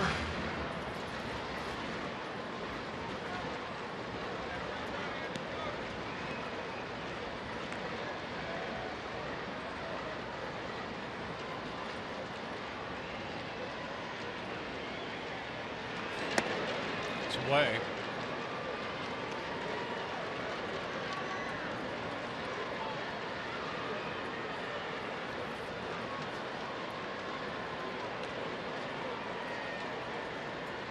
Muller came in 3 for 7 in this series.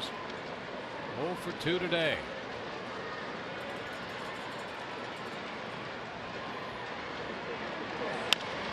Chopper 3rd, fair. Deep behind the bag, throw to first, out the call, close over there. Kevin Cash wants to take a moment, and we'll see if the Rays decide to challenge this one or not. Travis Shaw is going to use the turf, but he double hops it. Watch him throw it down on purpose, but it's a 2-hopper. That slows things way up. That ball just does get into the glove of Hanley Ramirez, and that should stay out number 3.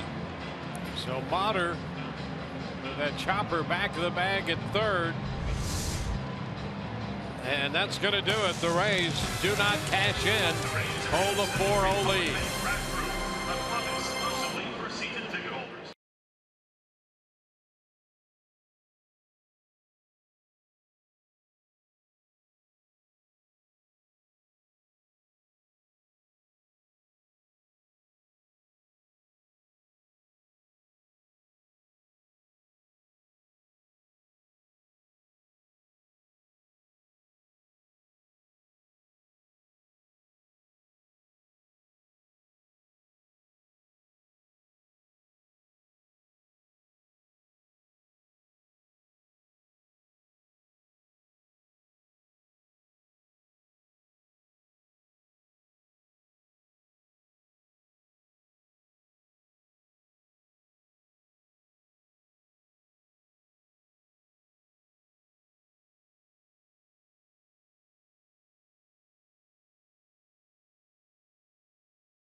baseball on Fox Sports Sun, brought to you by Dodge.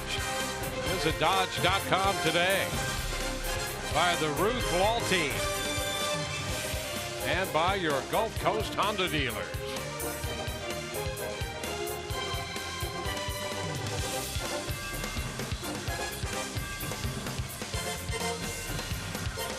Rays home. Third game of the series for the Red Sox. Been a good day so far for Matt Moore. Yeah, certainly has been. He was sharp from the very beginning and really only ran into trouble in that last half inning, the top of the sixth, where he gave up 3 hits, loaded the bases. But you know what? He knuckled down, made a big pitch or a few big pitches to David Ortiz, and then of course was able to get and retire Hanley Ramirez. But Matt Moore having a wonderful day so far, getting into the 7th inning, still with that 4-run cushion. First pitch here in the 7th is a strike to Jackie Bradley Jr. He walked his last time, hit a fly ball to center, caught by Jennings back in the 2nd against Matt. Lifts it to the right side, foul, and that will not stay playable.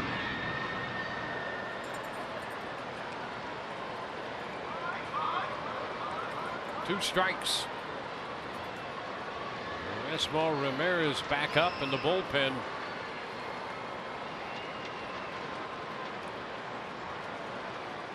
Alex Colomé on the disabled list.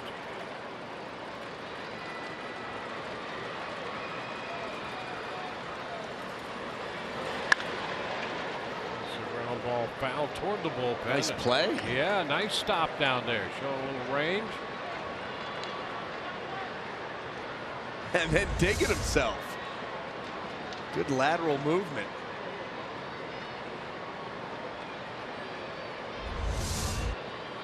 Thumbs up down there. Yes, sir. And Bradley Jr. swings and misses. Sally gets the angle and makes the toss down to first, completing that put out. Strikeout number 6 on the day for Moore. What is that? You know, an inning like he had that last half where, you know, Betts, Bogarts, they figure you out a little bit. You climb the ladder on them. They cut down on their swing. They're able to get some base hits, piece something together. And then you're able to pitch your way out of it by really, I mean, making some high quality pitches. The confidence boost that gives you now going forward these next couple of innings, or maybe this is the last one. I mean, who knows how it's going to work out. But going back out there, clear bases, knowing what you just pitched out of, huge confidence boost. First pitch to Shaw was inside, 1-0. Back into the screen. 1-1. Moore closing in on 100 pitches. This next one will be number 100. 114, his single outing high this year.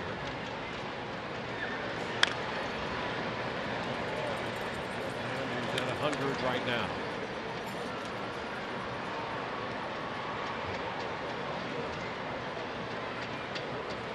A ball, 2 strikes. The count to Shaw.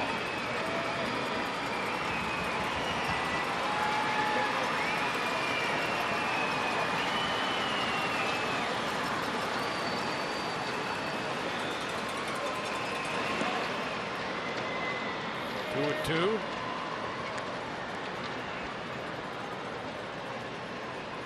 It's Bryce Prince, the left fielder, on deck. Moore has gone at least 6 innings now in 5 consecutive starts.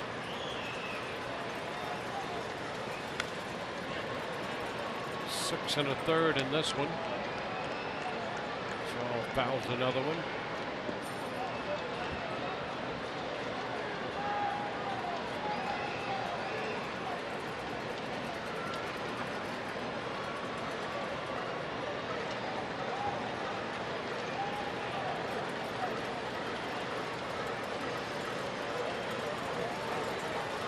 Two again. Too high. Let go of the fastball, and the count is 3-2.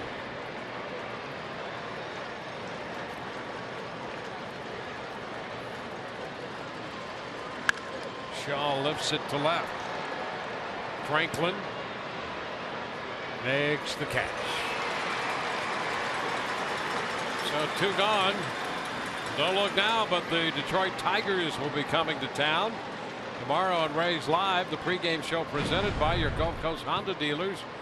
Jake Odorizzi is going to open that series against Jordan Zimmerman. We'll hear from Odorizzi, and Orestes will break down Miguel Cabrera. Jake Odorizzi would be an interesting viewer in breaking down Cabrera. Bryce Brentz takes a strike.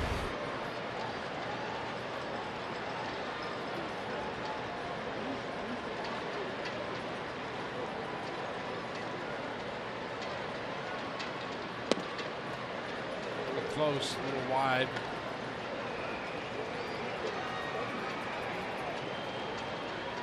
Brentz has called out on strikes in the 3rd, walked in the 5th. Maybe a strike. 1-2. One of the things that Matt Moore here has done this afternoon, I think, to help him be successful is establishing the inner part of the plate. You know, going in there for strikes. He's gone in there off the plate. That's helped him open some things up away. It's helped opened up some things for his off-speed pitches. He really just has not been predictable in where the strike zone he's attacking. Popped up. Forsythe moving over. Makes the catch. 1-2-3 in the 7th. Go the Red Sox. Rays 4, Boston nothing.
Rays have a 4-0 lead coming into hit after the 7th inning stretch here at Tropicana Field today.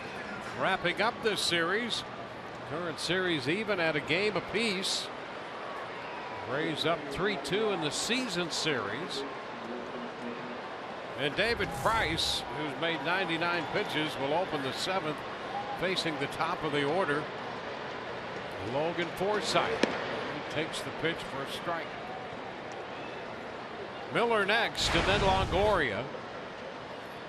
Rays did their damage early. Brandon Guyer hit a home run in the 2nd. Rays put up 3 runs in the 3rd. 0-2 on Forsythe. Evan Longoria doubled home a run in that inning. Jennings got a run home on a ground ball. Brandon Guyer doubled home a run in the 3rd. That's a lot of hair down there getting loose. From the left and the right side. Here's Forsythe shooting it into center. Bradley Jr. making the catch. That started to dip on him out there. One away in the bottom of the seventh. A lot of youngsters at the ballpark today, but none younger at heart than Todd Kalas. Todd? Dwayne, we're in the midst of a group from Ocala. They're all here from PAC doing their thing here, cheering for the Rays and Thundersticks. You want to hold up the banner? This is the banner they're going to give away Sunday at the Rays game, courtesy of Fox Sports Sun to kids 14 and under. So you'll all get a chance to get here in time to get this banner, watch the Rays play the Tigers. It's not as noisy now without the Thundersticks, but as you can imagine, there's a little fly ball into shallow left field that will fall in for a hit. Who's got Thundersticks? Can we hear the Thundersticks? This is what it sounds like.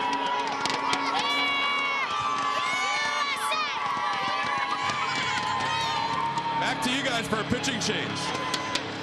That happens wherever Todd goes. Well, a base hit by Brad Miller, and that's going to be it for David Price. Rays have a runner at first, one out. Back in a moment.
Four nothing pitching change for Boston.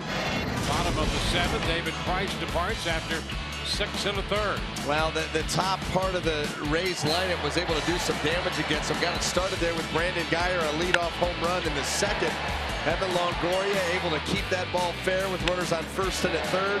Guyer once again getting a changeup down into the corner. The Rays would jump out early, a run in the second, three in the third. That would give them a 4-0 early lead. Matt Moore thus far would be able to uphold that lead, and now you've gotten into the Boston bullpen. Heath Hembree, the right-hander, 27 years old, and pretty good fastball, and uses it a lot out of the bullpen. Evan Longoria, first man to face him. Calling card toss on Miller at first. So 103 pitches for Price in this one. His line to this point responsible for a man on. So far allowing 4 runs.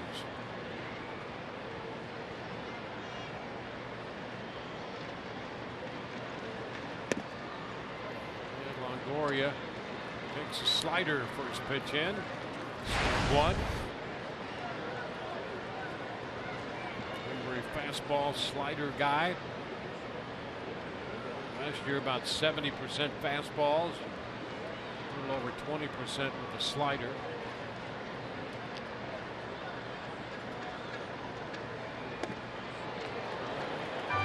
Fastball there, and it's 0-2. Well, the good velocity that Hembree's able to show with that pitch, and Evan Longoria gearing up for the fastball, getting it started early, and then just not able to hold up. And so now you get the jump 0-2. Kind of a short armor The way that he delivers that ball towards the plate.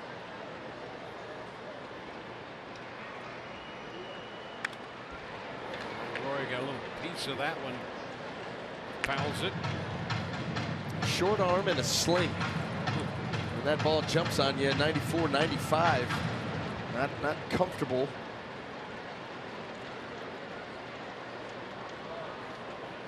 Then you got to contend with the locks. That will add to deception too.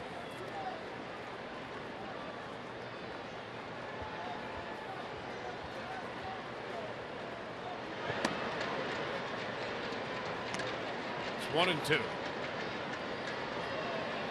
they're especially distracting if there's a breeze.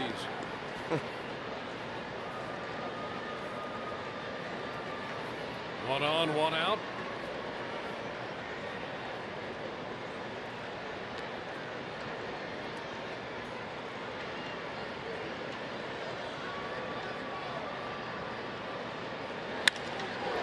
Back into center field. Bradley Jr. circles back to make the catch. 2 outs. Remember, he worked Sunday in the Texas series for Boston. Gave up a run and a couple of hits. Picked up a strikeout. He was in 2 of the 3 games over in Arlington. Right-handers especially have had a tough time against him. They're hitting just 136 off Hembree. Well, when you watch him deliver the ball to the plate, you can understand why. He hides it well. He's got tremendous stuff. That slider at times, you know, if he keeps it up in the zone, will act like a cutter. Get on top of it, get a little bit more depth to it.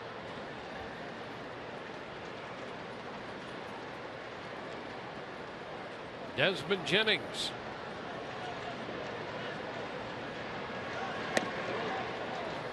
Fastball by him. And then at 95. Erasmo Ramirez joined by Danny Farquhar in the bullpen.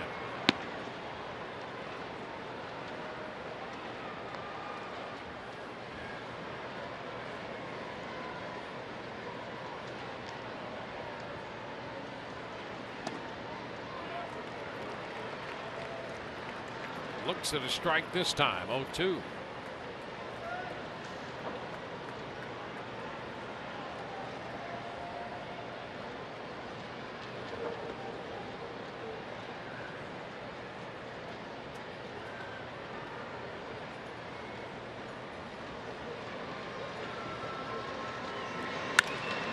Fly ball, right center field. Betts is there. Rays get a hit, leave a man, and we're headed into the 8th. It's 4-0 Tampa Bay.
Today's Wednesday Showdown, brought to you by your Tampa Bay area Mazda dealers.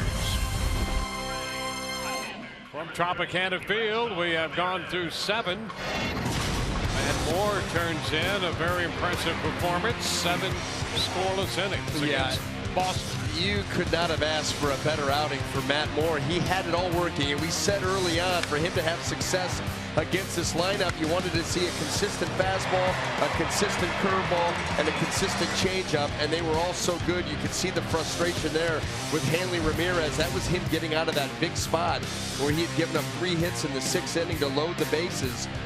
Come right back, get David Ortiz, get the pop-up from Ramirez, get out of that inning, and what a line. Both starters lines here. Price 6 1/3, 9 hits, 4 runs, double-digit 10 strikeouts and 1 walk.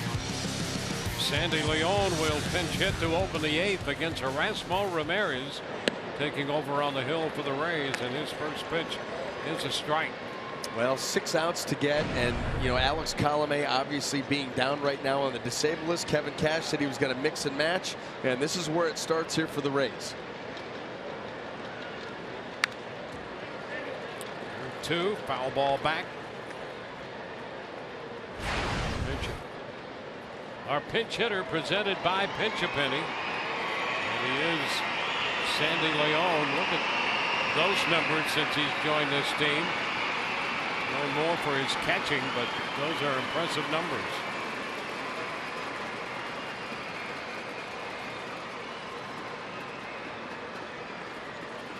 Ramirez ahead of him, 2 strikes.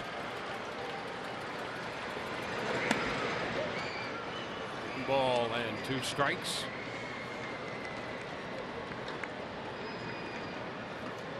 We saw Leon in the first game of this series, had a couple of hits, including a home run. He is out on strikes this time. Changeup got him. And that's a good sign, because that's a pitch, you know, where Erasmo Ramirez has been a little inconsistent with his performances.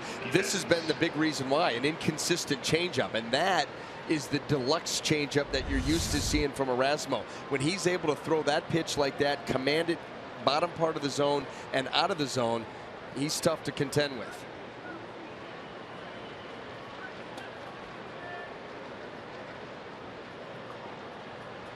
Mookie Betts, top of the order. Fastball at the top of the zone for a strike. And it looks like that fastball even has a little bit of that life back. You know, there was a time there where with Ramirez, everything looked flat.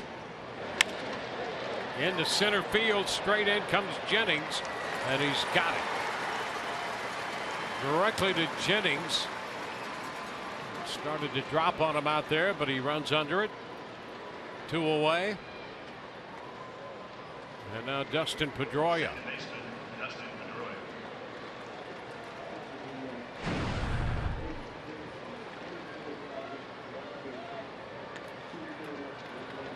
Pedroia reached on an error his first time, officially 0 for 3 tonight. In his lifetime matchup against Ramirez, you saw there 2 of 11.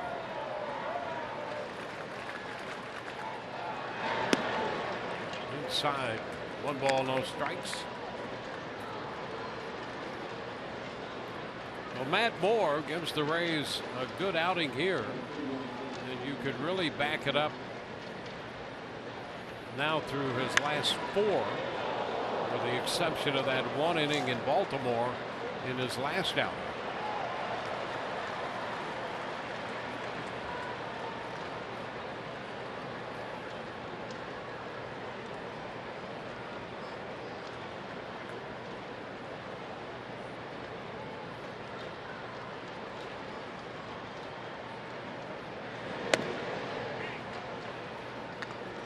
Two balls and a strike.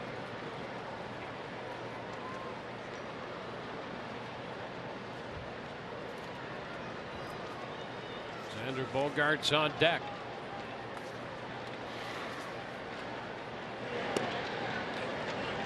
It's 3-1.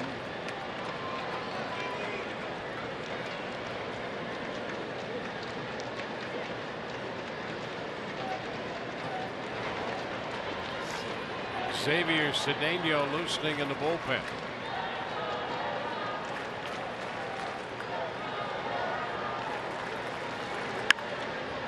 Ground ball foul. Last outing for Erasmo Ramirez was in the second game of the doubleheader in Baltimore on Saturday, and he took the loss in that 8-6 ball game. Gave up a couple of runs in an inning and a third. 3-2. Right back at him. It gets him in the back and deflects toward third. Pedroia is aboard with a base hit, and we'll see if Erasmo is okay. Right back at him.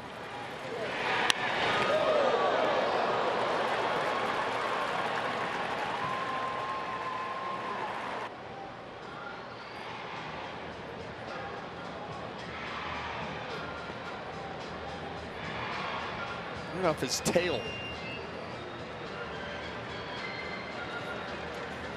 Well, if he had one, he doesn't have it now. No, absolutely nothing that you can do about that, especially with the follow through that Erasmo Ramirez has. Go back to work. Oh boy, it's great to see that he's okay. And we've had some close calls out there this year. Xander Bogaerts.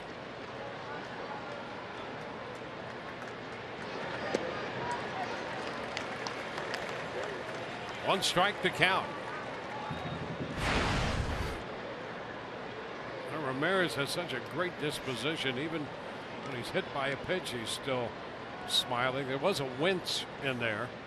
But he's right back going to work. 1-1.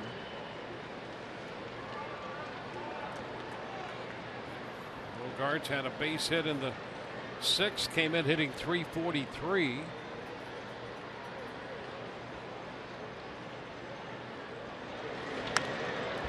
Loses his bat, fouls this one out of play down the first base side, and well, that was quite a bat toss there just beyond the dugout and into the stands. The bat one way, the ball the other.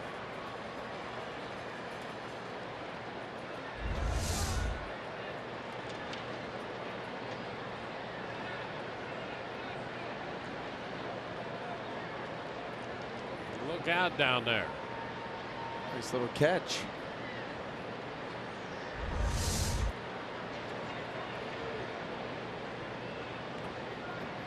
New bat for Bogaerts.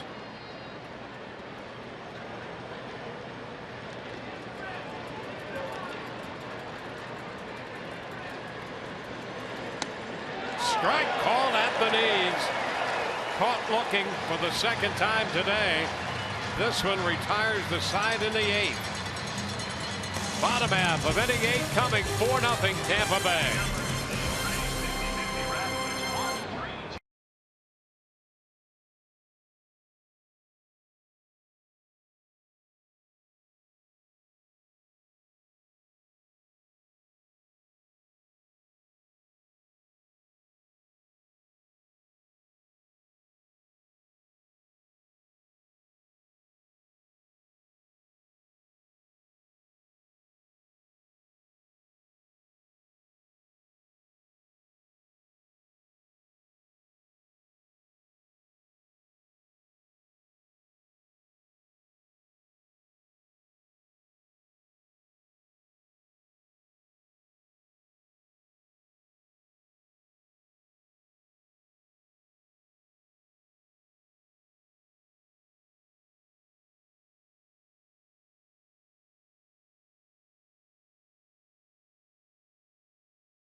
Ninth inning, Rays leading 4-0. Less than 2 weeks away until the 2016 All-Star Game, seen on Fox right from San Diego on July 12th. And our greater coverage of baseball brought to you by T-Mobile. Guys, here's the latest updates on the balloting. Balloting ends at midnight tomorrow. Right now, 4 different Red Sox would be starters in the All-Star Game. David Ortiz, Xander Bogaerts, Jackie Bradley Jr. Closest Rays of all the positions, Mookie Betts with a slight lead on Lorenzo Cain, who just went to the DL for the final outfield spot. Should be a fun week in San Diego with Will Myers as the ambassador to the All-Star Game. Guys, back to you. July 12th on Fox. Brandon Guyer opens the bottom of the 8th. First pitch is a strike. Guyer 2 for 3. Marco Hernandez in the game at third. Shaw moves across to play first. Ramirez out of the game. You have to think his side and back has become an issue. Foul ball right back. Sandy Leon is behind the plate after hitting in the top half of this inning.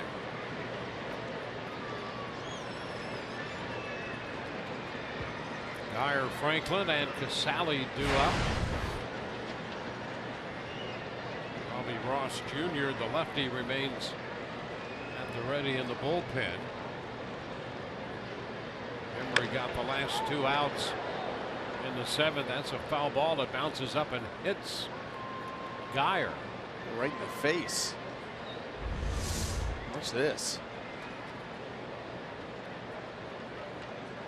Yeah, that's not pleasant. Checking the dental work there.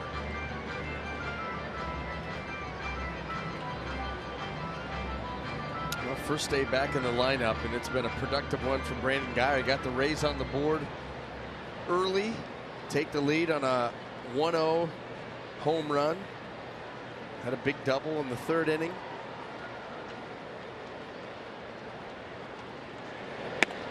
That's strike 3 called on the outside corner. Remember, he just painted that outside corner, mid-90s. Coming up, the Rays Live postgame presented by Checkers. And more with 7 solid innings for the Rays. We'll hear Kevin Cash in his press conference and interviews from the clubhouse.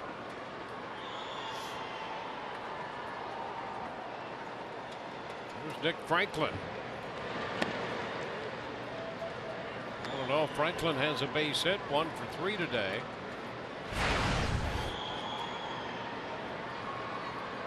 Big night here Monday, a 5 RBI game for Franklin. 1-1.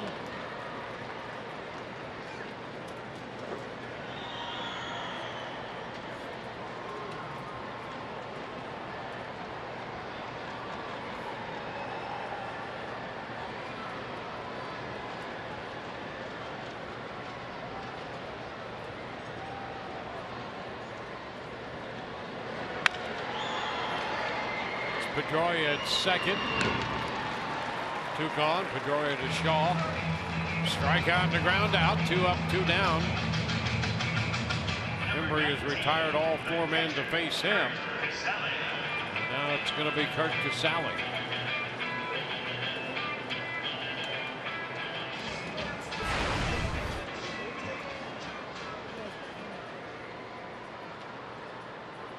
Casali doubled in the 6th. He was 1 for 3 against the Boston starter David Price.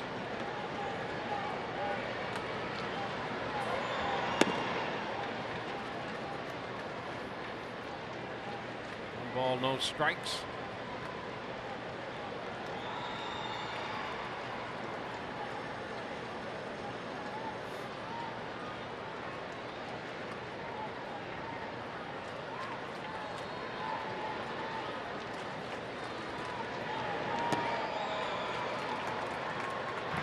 Boston in the 9th.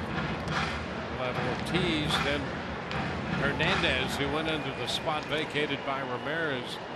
Hernandez due second, followed by Jackie Bradley Jr.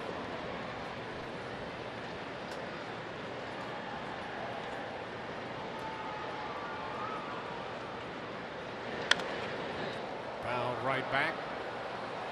1-2. He's got a run on the Geyer homer in the second and 3 runs in the third. Longoria, Jennings, and Geyer all driving in runs.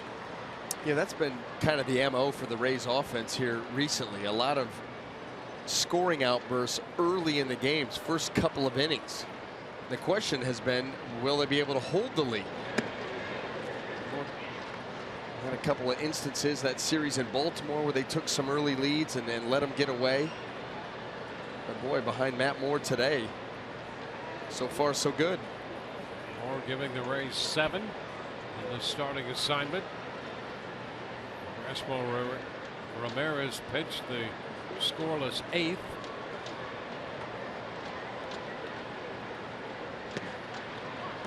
And that will be strike 3 called. 3 up, 3 down go the Rays, and we are headed into the 9th. 4-0 Rays.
We go to the 9th inning with the Rays holding a 4-0 lead.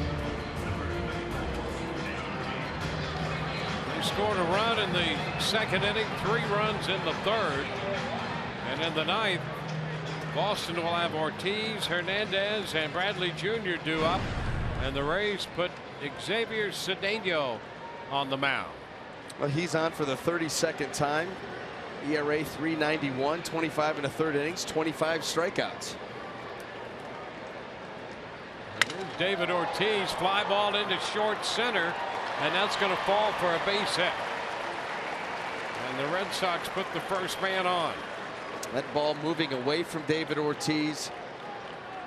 Puts a swing on it, cracks his bat, and that just took everything out of that. That's why he was not able to get out there to Desmond Jennings. Right off the end of the bat, you could hear the bat crack, and that ball just flutters and falls into center field.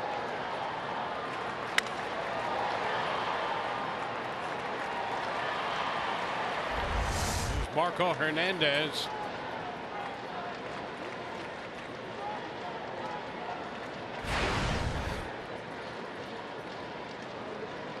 Cedeno in this game with a 4-run lead. Not a save situation for him, but against this Boston team, you get the idea that maybe it should be. Yeah. As prolific as this offense has been all season long, you just take nothing for granted. You keep pitching until there's 27 outs, and then you go home. Not until. 1-1.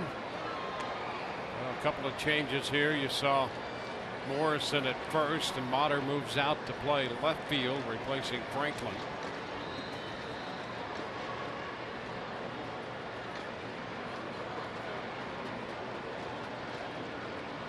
Hernandez in his first at bat, taking over at third in the 8th inning.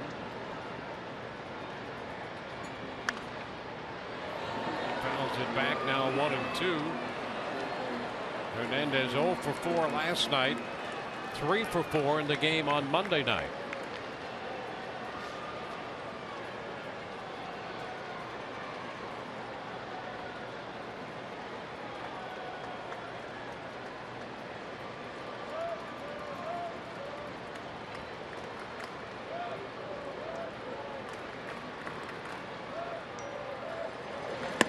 Upstairs, now 2-2. Jackie Bradley Jr. is on deck.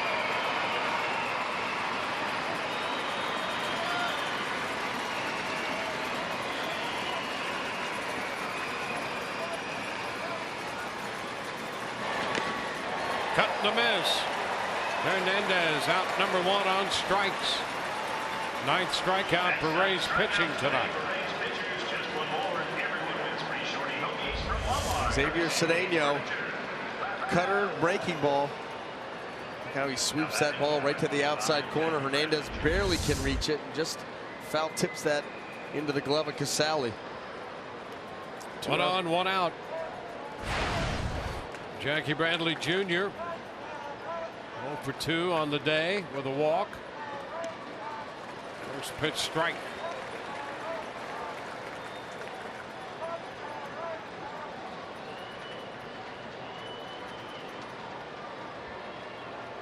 Moore for 7. Ramirez for 1. Now it's Cedeno.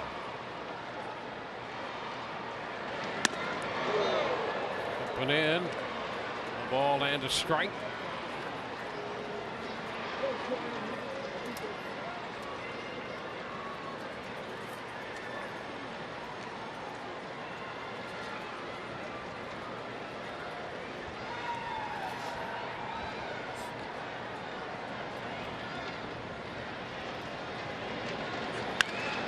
Fly ball. Center field. Jennings handles that one. 2 gone.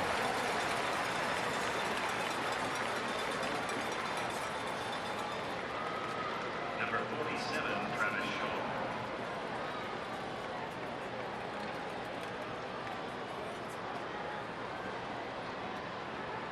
So Ortiz still at first with 2 outs. Here's Travis Shaw.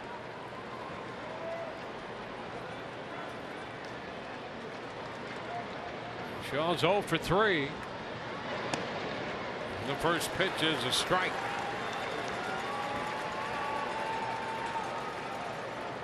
Well, the Rays 1 out away from a combination shutout. The staff has 4 shutouts this year.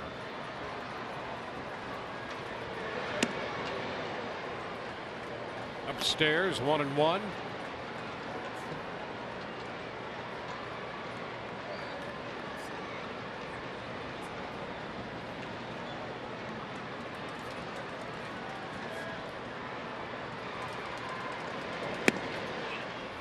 This one is low. 2 balls and a strike.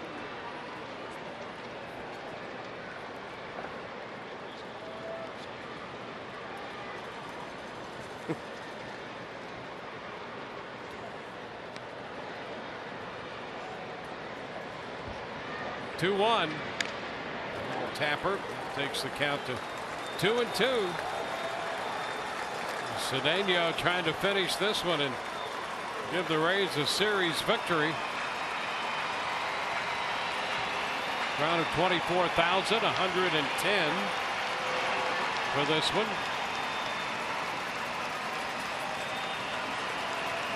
The 2-2. Ground ball left side with a little shuffle over to second for the force to end this game, and the Rays are winners. It's a 4-0 final. For the Rays, 4-9-1, they leave 6. For the Red Sox, 0-5-0, they leave 7. The win will go to Matt Moore, who is 4-5. David Price, the losing pitcher, he is now 8-5.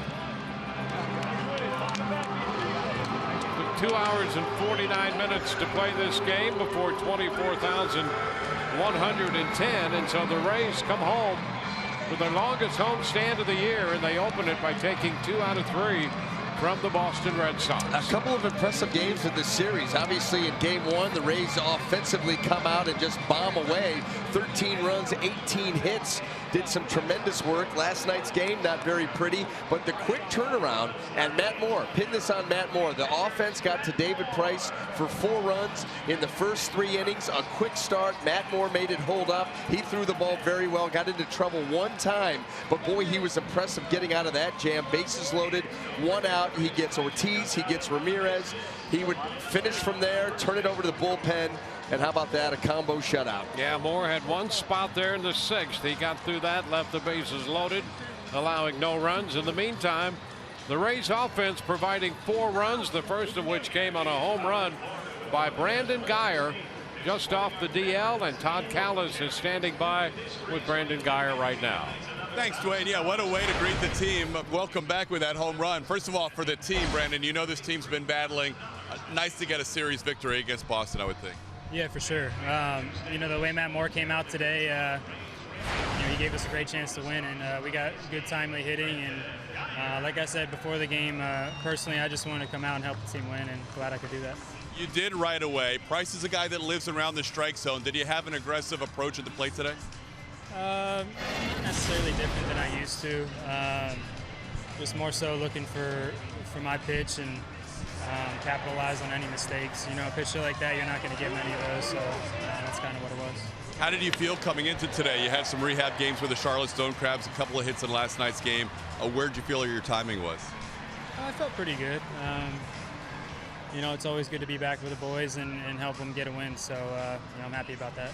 When you look overall, and you mentioned Matt at the top, you know that during this run, a lot of runs have been scored against the Rays. To get that performance, it seems like Matt was really on top of his game today. Yeah, you know, when they were on the road and I was watching the games, Matt was pitching really good. He might have had a hiccup in one of the innings, a couple of the games, but his stuff has been really good lately. And we feel like we have a good chance to win every time he's out there. Good to have you back, Brandon. Nice job. Thank you. All right, guys, back to you. All right, Brandon Guyer, a big day for the Rays, back in the lineup. A couple of hits, including a home run, and the Rays are winners 4-0. For Brian Anderson, Todd Kalas, and the rest of our crew, Dwayne Stats. Hope you've enjoyed the telecast. Rays are winners today, and we'll be with you tomorrow. Rays take on the Tigers, and our coverage begins at 6:30 right here on Fox Sports Sun. Rays Live, the postgame, presented by Checkers, comes your way next.